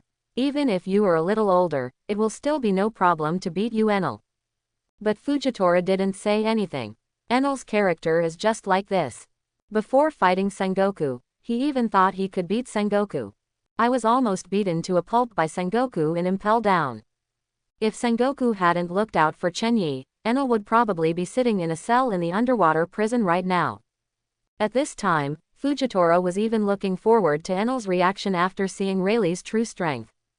Rayleigh didn't mind Enel's reaction at all. It's normal for young people to be a little crazy. Mr. Rayleigh, it's been a long time, Fujitora said. Rayleigh smiled and nodded. For the man in front of him who had assisted his disciple for 8 years, Rayleigh had a great impression of Fujitora. Without Fujitora by Chen Yi's side, this journey would have been much more difficult for Chen Yi. 15 years ago, after he was rescued from the sea by Chen Yi, he accepted Chen Yi as his apprentice. Chen Yi was in Sabayati Archipelago and stayed with him for 5 years. Chen Yi's swordsmanship, physical skills, hockey, and fighting skills are all the foundation given to him by Rayleigh. Rayleigh was also extremely satisfied with Chen Yi, a student who taught him almost all his skills. Because Chen Yi's fighting talent is so high that even Rayleigh finds it scary. 15 years ago, when Chen Yi rescued him, he was just an ordinary person who knew nothing. But now, 15 years later, Chen Yi has become one of the most powerful people in the sea. The best swordsman in the world. Armament hockey is the best in the world. This is the first time Rayleigh has seen such a growth rate in all her years. However, what Rayleigh always felt was a pity was that Chen Yi never awakened Conqueror's hockey. If Conqueror's hockey is awakened, with Chen Yi's strength, he will definitely become the strongest. Shaking his head, Rayleigh stopped recalling the past, looked at the scene in front of him, and sighed. I never thought that I would come here again after so many years.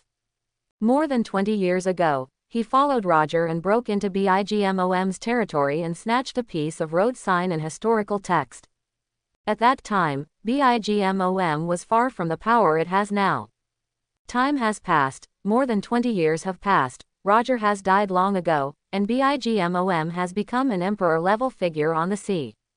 Even his student Chen Yi has a faint tendency to become the pirate king. His era is truly gone forever. However, his sword has not really aged yet. So, what exactly does Chen Yi want me to do this time? Do we have any plans? Rayleigh came back to her senses and asked with a smile. Hearing Rayleigh's words, Fujitora instantly returned to a completely blind state. He hit the ground with his scabbard and walked past Rayleigh. Enel also looked a little embarrassed. He looked up at the sky and whistled, as if he didn't hear Rayleigh's words. ... Rayleigh was stunned, and suddenly felt confused about whether to laugh or cry. It turned out that there was only a goal and no plan at all. Thousands of miles under the sea. The Fishmen Island. 2 days ago, Robin and Rayleigh came to the Fishmen Island together. Rayleigh asked Shirahoshi to borrow a Sea King's, and then set off to Wangwo. Robin, on the other hand, has been shutting himself in a room in Shirahoshi's palace for the past 2 days and has never left. In the room she was in, the walls were covered with pieces of paper. Most of these pieces of paper are wanted posters from the world government. Chen Yi, Fujitora, Enel, Ant, Katakuri, Perospero, Cracker. There are also some that are not wanted posters from the world government but are just photos. Like Rayleigh, hanging on the walls are all people related to Chen Yi and people from the Bigmom pirate group. At this time, Robin was staring at the wall in front of him, his brows furrowed. On this wall, the wanted posters of Chen Yi and others are hung on one side, and the wanted posters of the Bigmom pirates are hung on the other side.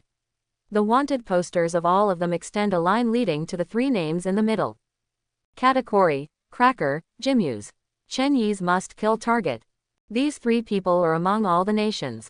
10,000 kingdoms, that is completely Bigmom's territory.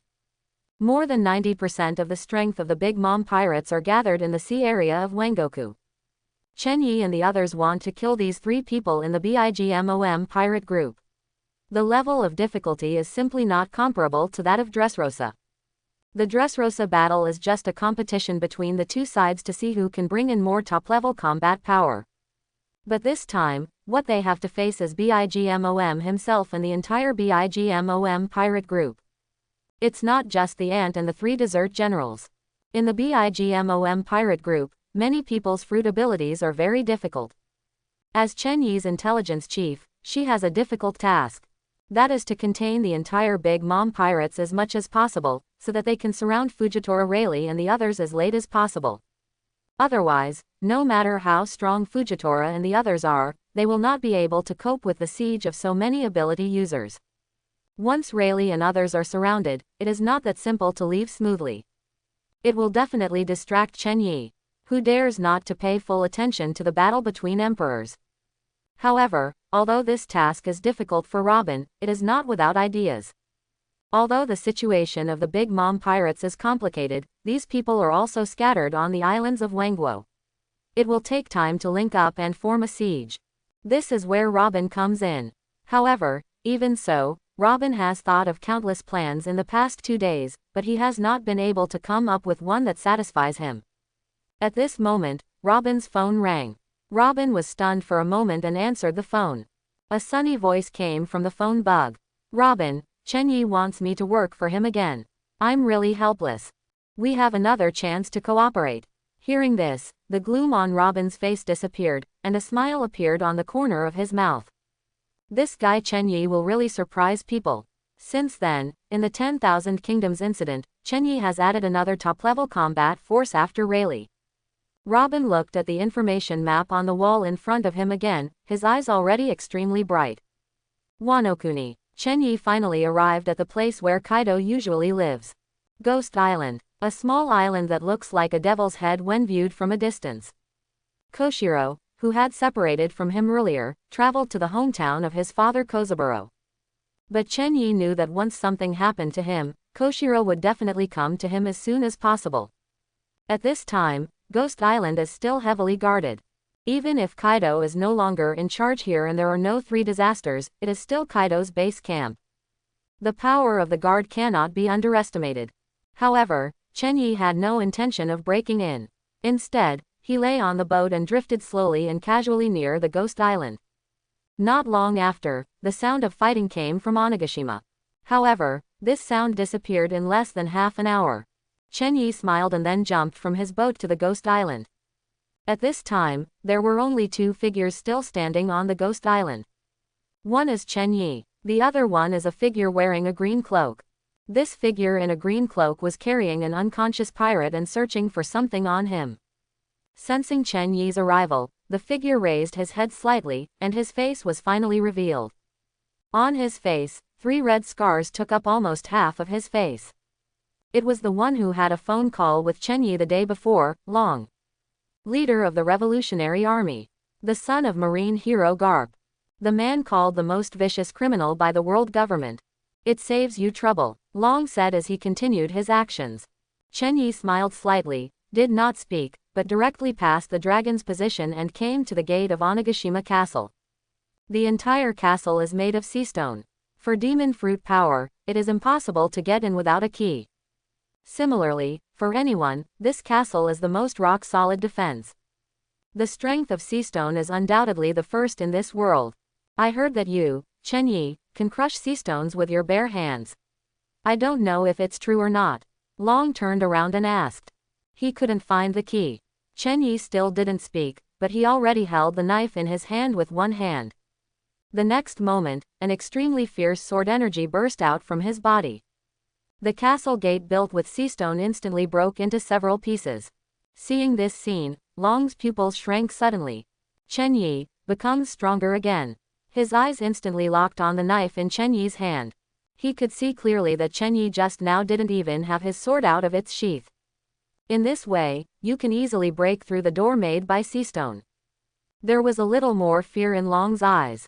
This was his first time working with Chen Yi, but the more he came into contact with Chen Yi, the more he realized that he couldn't see through this guy. The powerful guy in front of me is doing things that are hard to trace.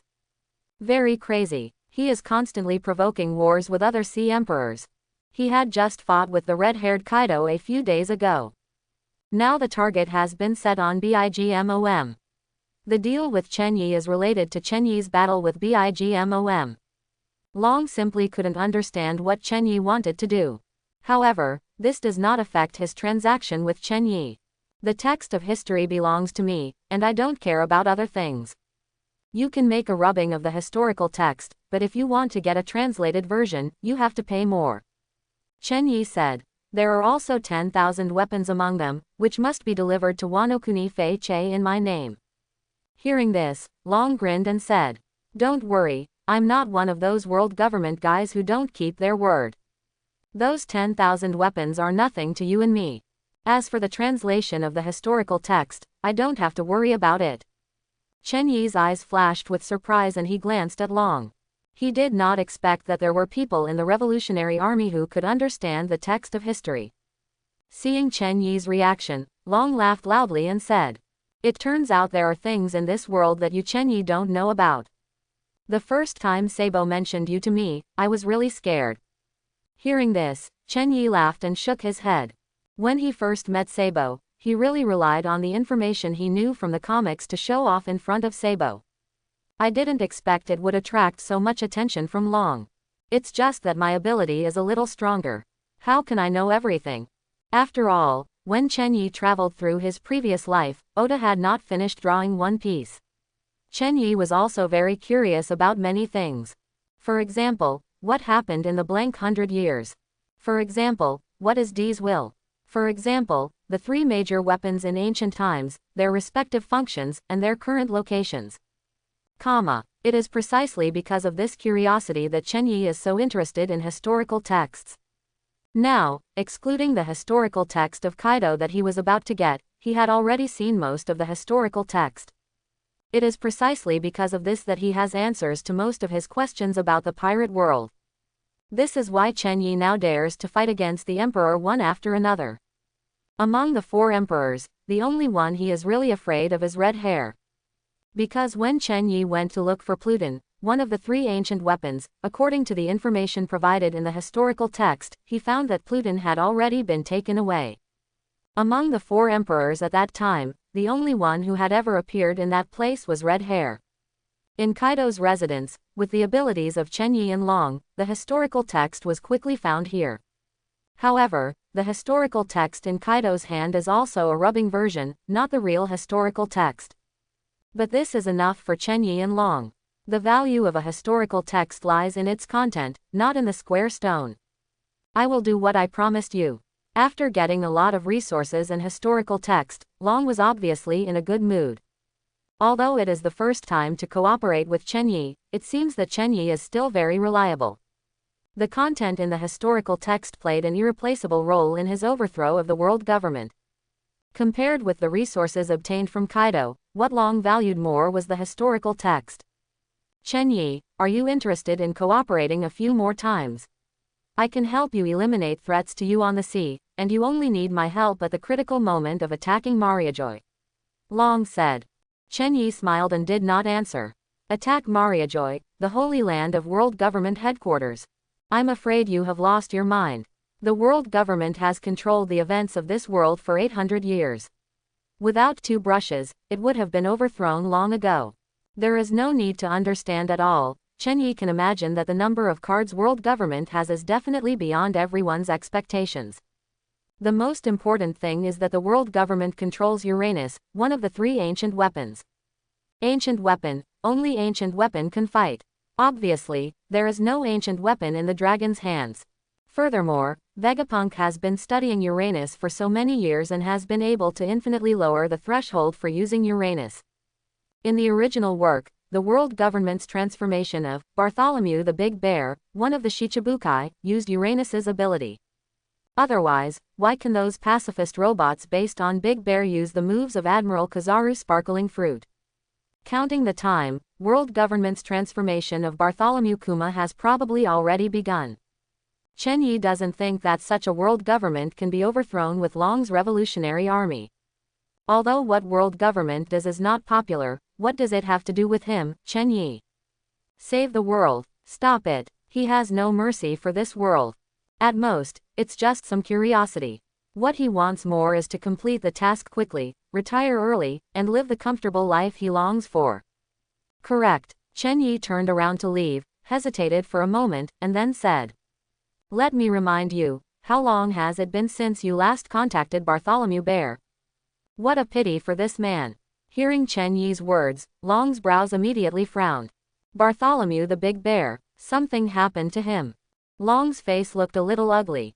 He was not surprised at all how Chen Yi knew about his relationship with Da Shang. As Chen Yi, whose intelligence system is better than that of his revolutionary army, he would find it strange if he didn't even know this.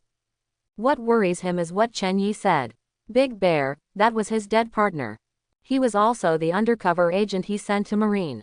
If something goes wrong with Big Bear, Long clenched his fist, feeling a little depressed. Since Chen Yi said this, it means that something might really happen to Da Shang. In terms of intelligence, Long only obeys Chen Yi. Chen Yi didn't pay attention to Long's reaction and reminded him about Big Bear.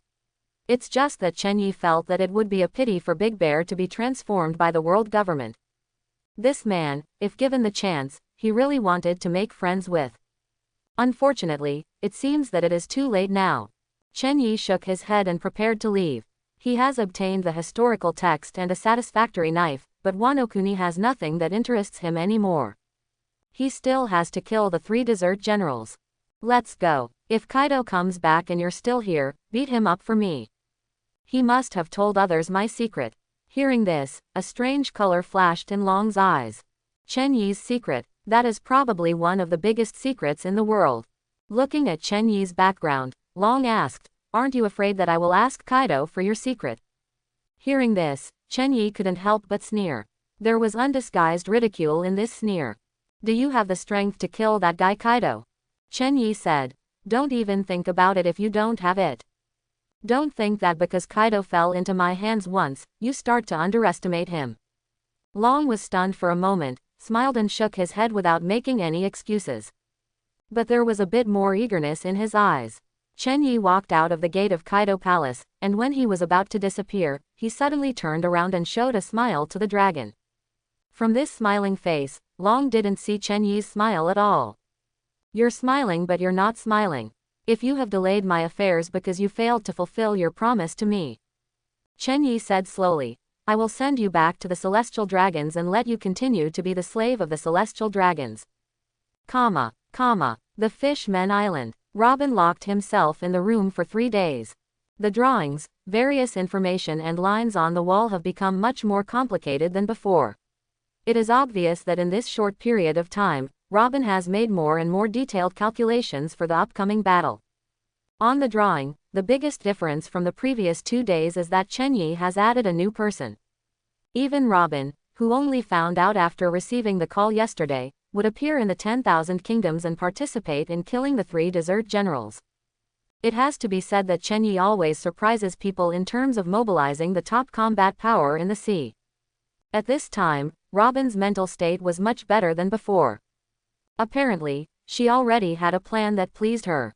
In her deduction, she used all the secrets that Chen Yi had buried in the Bigmom pirates, and finally allowed Fujitora and the others to have time to retreat after killing the target without being completely destroyed, surrounded.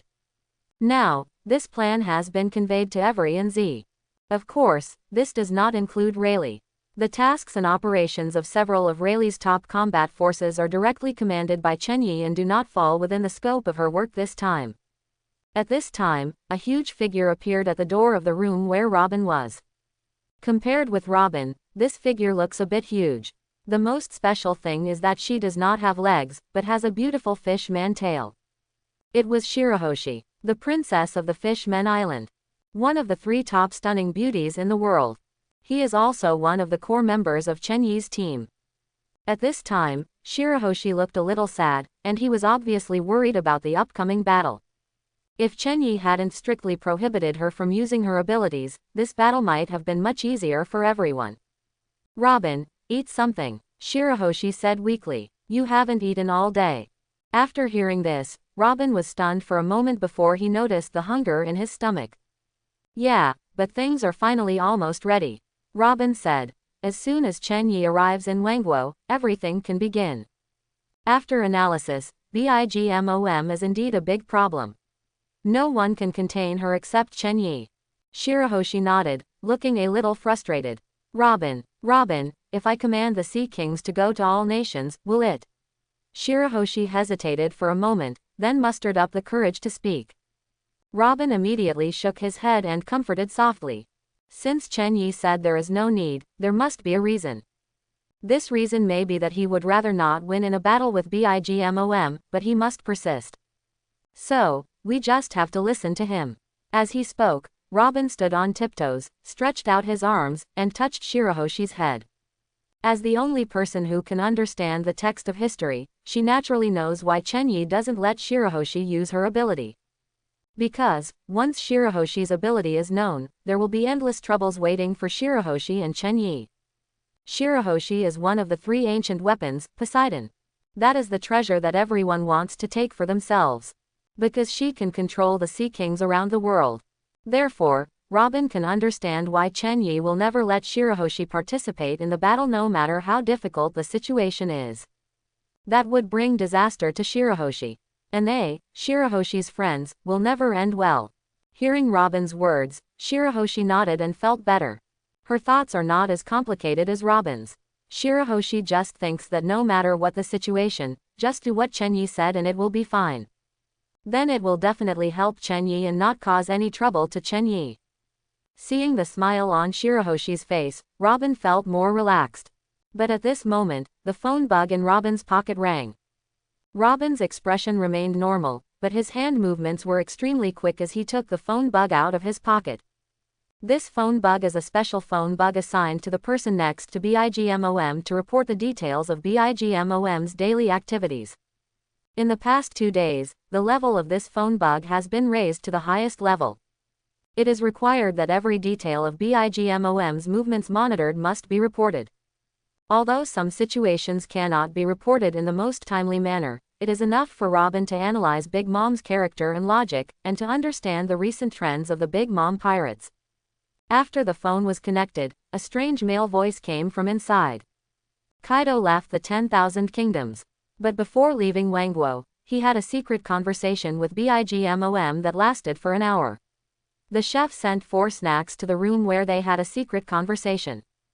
After 2 sentences, the call was hung up directly. Robin didn't care at all that the call was hung up. Instead, he held the phone and fell into deep thought. The information suddenly sounded like there was nothing wrong with it, but she always had a feeling that something was not right. After a few seconds, Robin's expression changed wildly. There was only one sentence echoing in her mind. The head chef sent 4 snacks. No, the head chef is not delivering snacks, but accepting instructions from BIGMOM. Auntie's craving for sweets is far from the level of needing to eat 4 snacks an hour.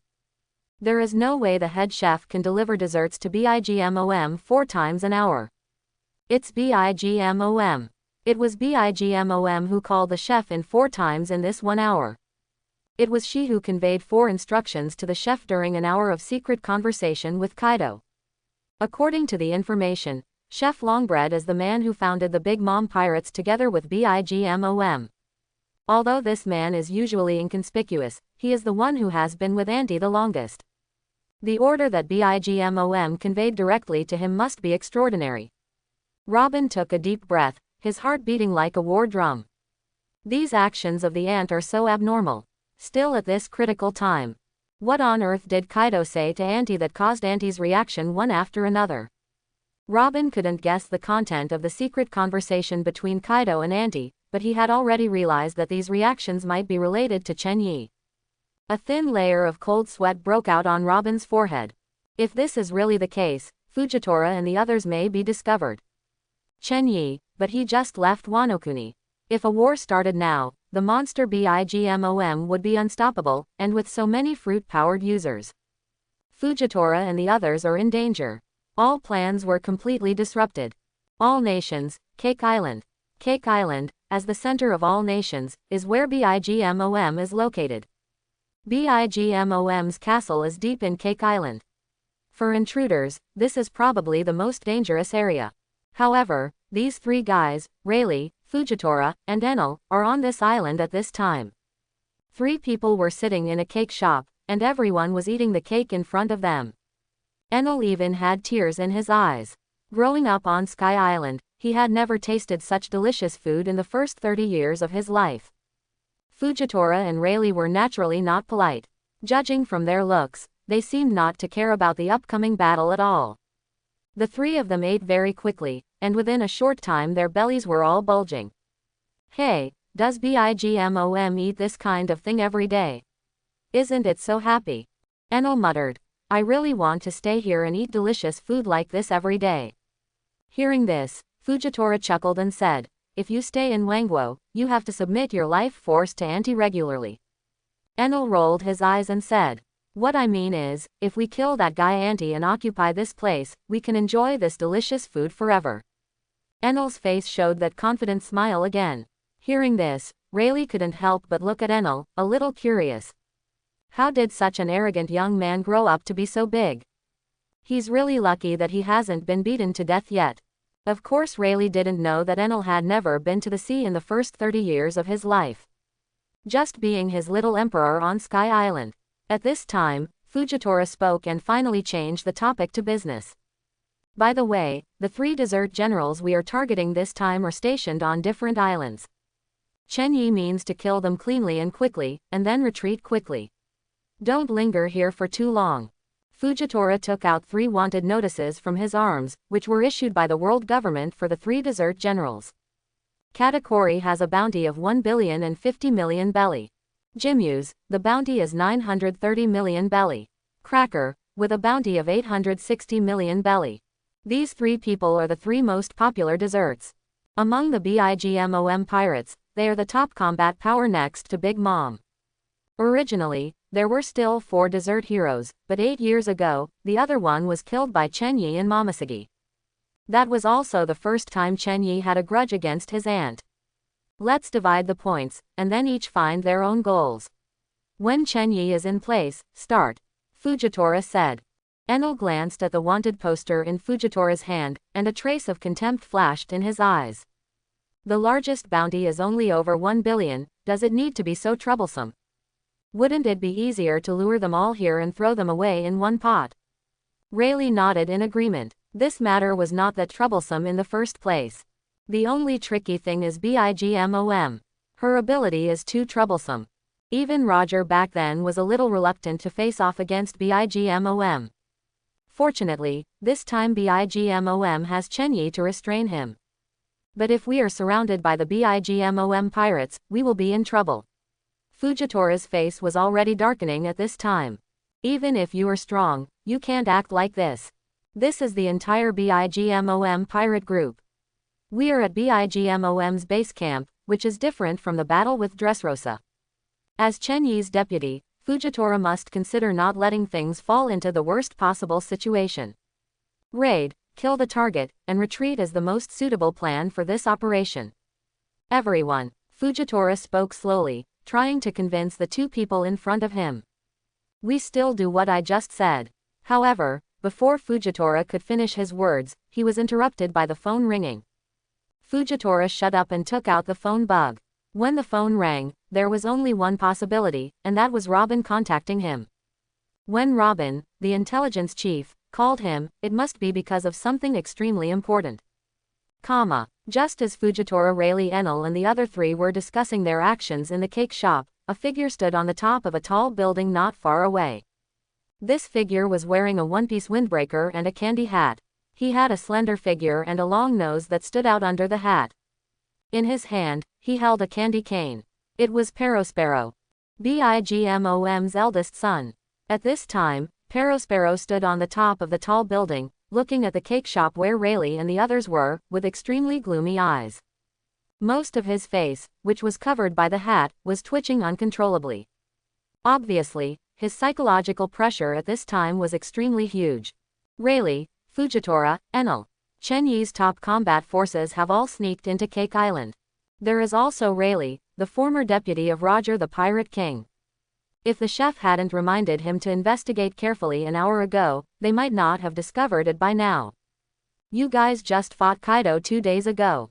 This guy didn't even take a breath and came to us from all over the world. Still such a top-notch lineup. Any one of these 3 people is a monster that can dominate a large area of the sea. This is truly the top combat power on the sea. Trafalgar Law, as the captain of the first team under Chenyi, is considered to be at the top level, but he is not qualified to participate. Perospero didn't know whether to feel honored or unfortunate at this time. Not just Perospero, at this time at the end of the street where Rayleigh and the others were, BIGMOM's second son, Katakuri, stood upright holding a 3-pronged sword. It is quite possible that if one man is in charge of the barrier, 10,000 men will not be able to open it. However, his face also didn't look good. The opponent is terrifyingly strong. In the cake shop, after Fujitora answered the phone, Robin's voice came out. You may have been discovered by the BIGMOM pirates. Fujitora frowned. Enel smiled nonchalantly. Rayleigh's expression didn't change much, he was still full of smiles and his eyes were indifferent. Robin's voice continued to come from the phone bug. Chenyi, it may take some time to arrive. Understood. Fujitora simply said and hung up the phone. At this time, Rayleigh spoke. The strength of the people nearby is pretty good, there are 5 of them. Enel also nodded, eager to give it a try, and said, 3 people are already nearby, and a little further away, 2 people are coming at an extremely fast speed. Fujitora put away the phone bug and said, I guess it won't be a matter of 5 people soon. The observation haki of the 3 people had already been released instantly when Robin spoke his first words. With the strength of the 3 of them, the moment observation haki was released, they already had a clear understanding of the surrounding situation. The 3 of them have been surrounded by 5 guys with pretty good strength. These people are not too close to them, but for them, this distance can be crossed in the blink of an eye. The 3 Fujitora stood up and walked out of the cake shop. There is no pedestrian left on the street. Rayleigh, Fujitora, and Enel stood in the middle of the street, holding their weapons. How can I say, among these 5 people, is there any target for us? Enel asked with a smile. His eyes were already bursting with tiny flashes of electricity. Obviously at this time Enel was extremely excited. Fujitora shook his head and said, "Among our targets, it seems that only Katakuri has arrived. The remaining 2 are probably still rushing here." 7 people. Rayleigh pushed up her glasses and said with a smile. The meaning of this statement is obvious. The number of people surrounding them has increased from 5 to 7. 2 more people arrived. If the target is not there, then. Enel took off the camouflage cloak on his body, twisted his neck, and the golden Thor staff in his hand seemed to become more shining than before. Then, just kill indiscriminately. Rayleigh added with a smile. Fujitora nodded and had no objection at all. Things have come to this, only. Indiscriminate killing. At the end of the street, Katakuri held a 3-pronged sword and strode towards Rayleigh and the others. Perospero, standing on the top of the building not far away, pointed his cane at the 3 Rayleighs. The user with the hot fruit ability, Charlotte Owen, is running wildly. The person with the book fruit ability, Charlotte Maunder, stood on a book, hanging in the air not far from Rayleigh and the others, with the gun in her hand pointed at them. The butterfruit user, Charlotte Garrett, walked slowly from the other end of the street, twisting her butt. At the same time, in the Cake Island castle in the distance, Bigmom had an exaggerated smile on his face. "Chen Yi, this time, you will never come back. In the entire world, except for Cake Island, there are countless pirate ships on the other 33 islands, which are heading towards Cake Island crazily. All the cadres and ministers of the Bigmom pirates are on their way to Cake Island. The Bigmom pirate group's encirclement of Rayleigh and the 3 men has been formed in less than an hour.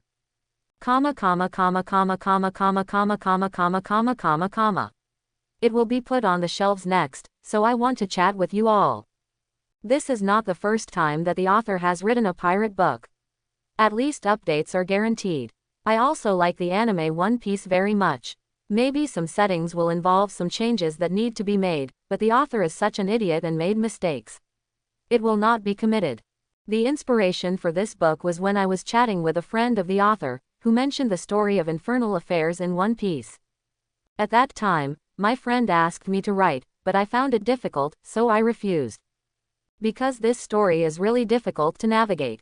But then this story kept popping up in my mind, and I thought it became more interesting the more I thought about it.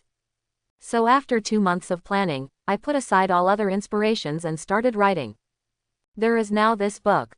It may look a little different from other pirate fanfics, but the author can guarantee that this story will definitely be a fresh and exciting story. And it will involve as many popular characters in the original work as possible. Because I originally felt that in the One Piece manga, there are too many characters that are so wonderfully created. In the manga, I simply can't get enough of the stories of these characters. And the more times I read the original work, the more I feel like I can't get enough. Therefore, in this book, I also gave some characters a lot of space, so that the protagonists have fewer scenes. I will reflect on this, and I hope everyone will not scold me.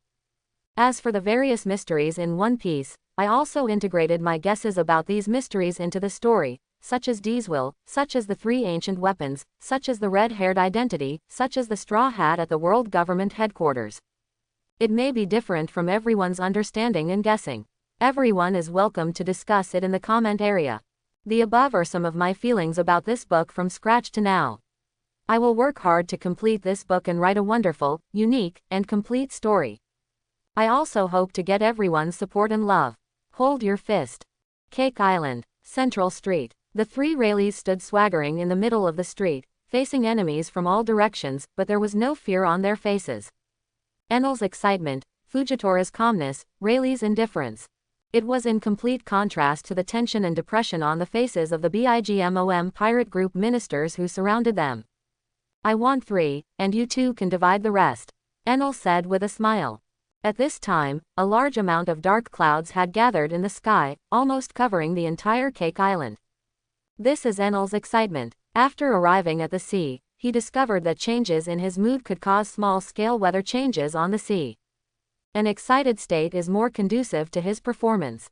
Facing the encircled situation at this time, Enel's warlike heart was completely inspired.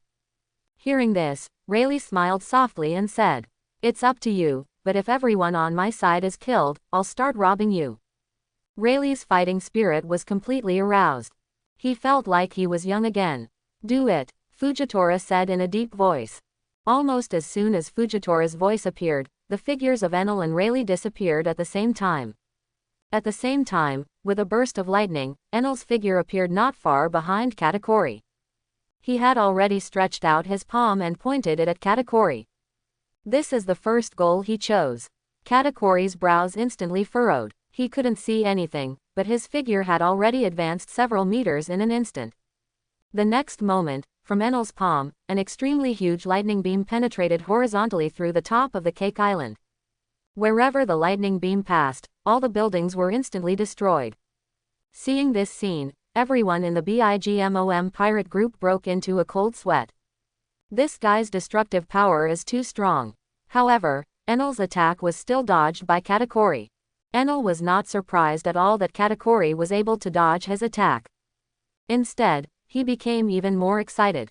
"Robin said that your observation hockey has reached the level where you can see the short-term future." Enel grinned BJBF, his eyes looked like he had seen some favorite prey. "Sure enough, Qinghai is more interesting. Yeah ha ha ha." Katakuri glanced at the area destroyed by Enel's lightning, and his eyes became 3 points darker. This man is very strong. Thunderfruit's ability is even more tricky. But in Katakuri's view, Enel is not without weaknesses. This man's physical skills are his breakthrough. In the evaluation of Enel given by the intelligence team, it was pointed out that the man in front of him is very difficult to deal with in terms of physical ability, but he is extremely weak in physical skills. Might not even use armament hockey. With armament hockey, I have a chance to kill him with one strike. If you don't speak, then you have no chance, Enel said.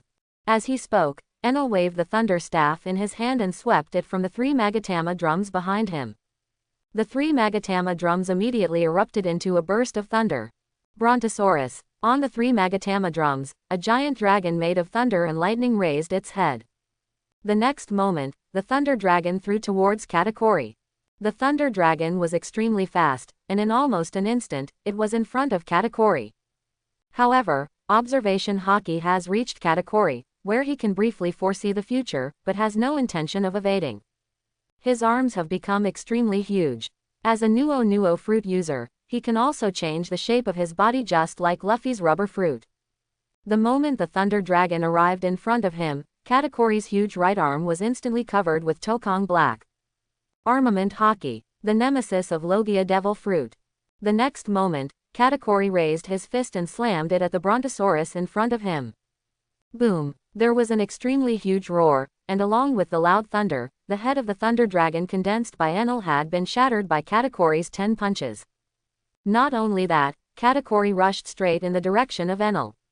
The huge fist covered in armed colors directly shattered the Thunder Dragon's impact. In just a short moment, Katakuri was in front of Enel. A look of panic flashed across Enel's face. Katakuri didn't hesitate at all, and smashed his bigger fist towards Enel. Boom! After the loud noise, Katakuri's expression suddenly changed. His fist was blocked by Enel. The members of the BIGMOM pirate group who had not participated in the battle at this time all showed horrified expressions. Enel actually blocked Katakuri's frontal attack. Katakuri's power is the strongest under BIGMOM in the entire BIGMOM pirate group. At this time, one of Enel's arms also turned pitch black, his palm opened, and he firmly withstood Katakuri's fist. It's over. The panic on Enel's face had long since disappeared. It was just his deception to Katakuri. A thin stream of cold sweat broke out on Katakuri's forehead. because Enel's other palm was already touching his left rib. 20 million volts. Enel shouted loudly, and the palm against Katakori's body instantly erupted with extremely bright lightning. Lightning of up to 200 million volts hit Katakori instantly. Even though Katakori had tried his best to cover armament hockey on one side of his body, the intensity of this thunder and lightning was no longer something that could be resisted by simple armor. You must know that under high-voltage thunder and lightning, not only the damage caused by lightning strikes will also be accompanied by extremely terrifying high temperatures. Click. The battlefield where Katakori and Enel were located became completely quiet after a huge thunder. Snap. A few seconds later, with a crisp sound, Katakori fell to the ground. At this time, Katakori's body was charred, and the scarf around his neck had completely disappeared, revealing his terrifying mouth. White smoke is slowly coming out of that mouth. Enel didn't look at Katakori again, picked up the Thor staff that had fallen on the ground, and stretched. First one, over. All around, there is silence. Everyone in the BIGMOM pirate group was stunned. Katakori, was he defeated like that? On the other side, Fujitora also pressed the head of the shushu fruit user Charlotte Monder and wiped his neck with a knife.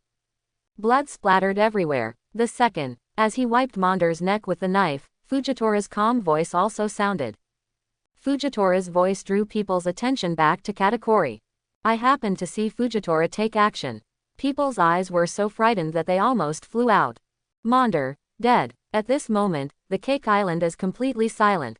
The scene of Fujitora pressing the book fruit power user Monder's head and wiping his neck with a knife gave all the members of the BIGMOM pirates present a huge psychological impact. That's BIGMOM's son. The battle has only started for a few seconds. Charlotte Katakori, the strongest fighter under Big Mom, fell down in Enel's hands before even 3 moves. Monder was even worse, being affected by Fujitora's gravity fruit ability and falling directly from the air. It fell right in front of Fujitora. Then Fujitora pressed his head and wiped his neck. This made the remaining people wonder if there was something wrong with their eyes. In just a few seconds, 2 ministers of all nations and 2 sons of my mother were killed each day and 1 was injured. Especially Katakori, whose combat power is said to be second only to Big Mom's among all the nations. He just fell down like that. They couldn't accept the fact that the powerful BIGMOM pirates dominated the entire sea area of New World Cake Island. How could they be so unbearable in front of these 2 people? Young people are so good, they don't even need to warm up. At this time, Rayleigh swung away Perospero, who was fighting against him with a sword, and said with a smile. As soon as the battle started, Fujitora and Enel achieved results respectively, but they were somewhat beyond his expectations. On his side, he is still in the warm-up stage. This is a little different from the fighting rhythm of their time. Hearing this, Enel glanced at Rayleigh with some provocation, as if he wanted to compete with Rayleigh to see who had achieved more results. He was very curious about this old man. On the other hand, he felt that it was completely reasonable for Fujitora to kill someone so quickly. Fujitora, that's a monster that even he can be ashamed of.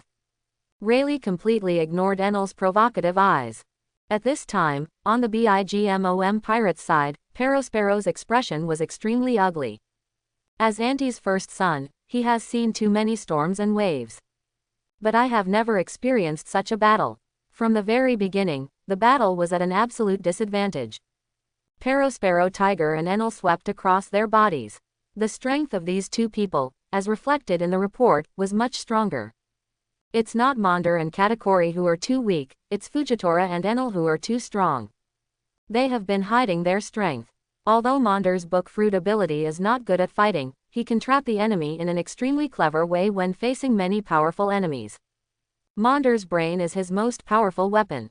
But facing Fujitora, he didn't even have a chance to deal with it, and he was killed by Fujitora with a single blow. It can only be said that Fujitora's strength completely crushed Monder. As for Katakori, his strength can be ranked among the top 5 in all nations. How could it be weak? Released from all nations, he is also a great pirate who can dominate a sea area in the New World. At this moment, in Perospero's mind, Enel's danger level skyrocketed.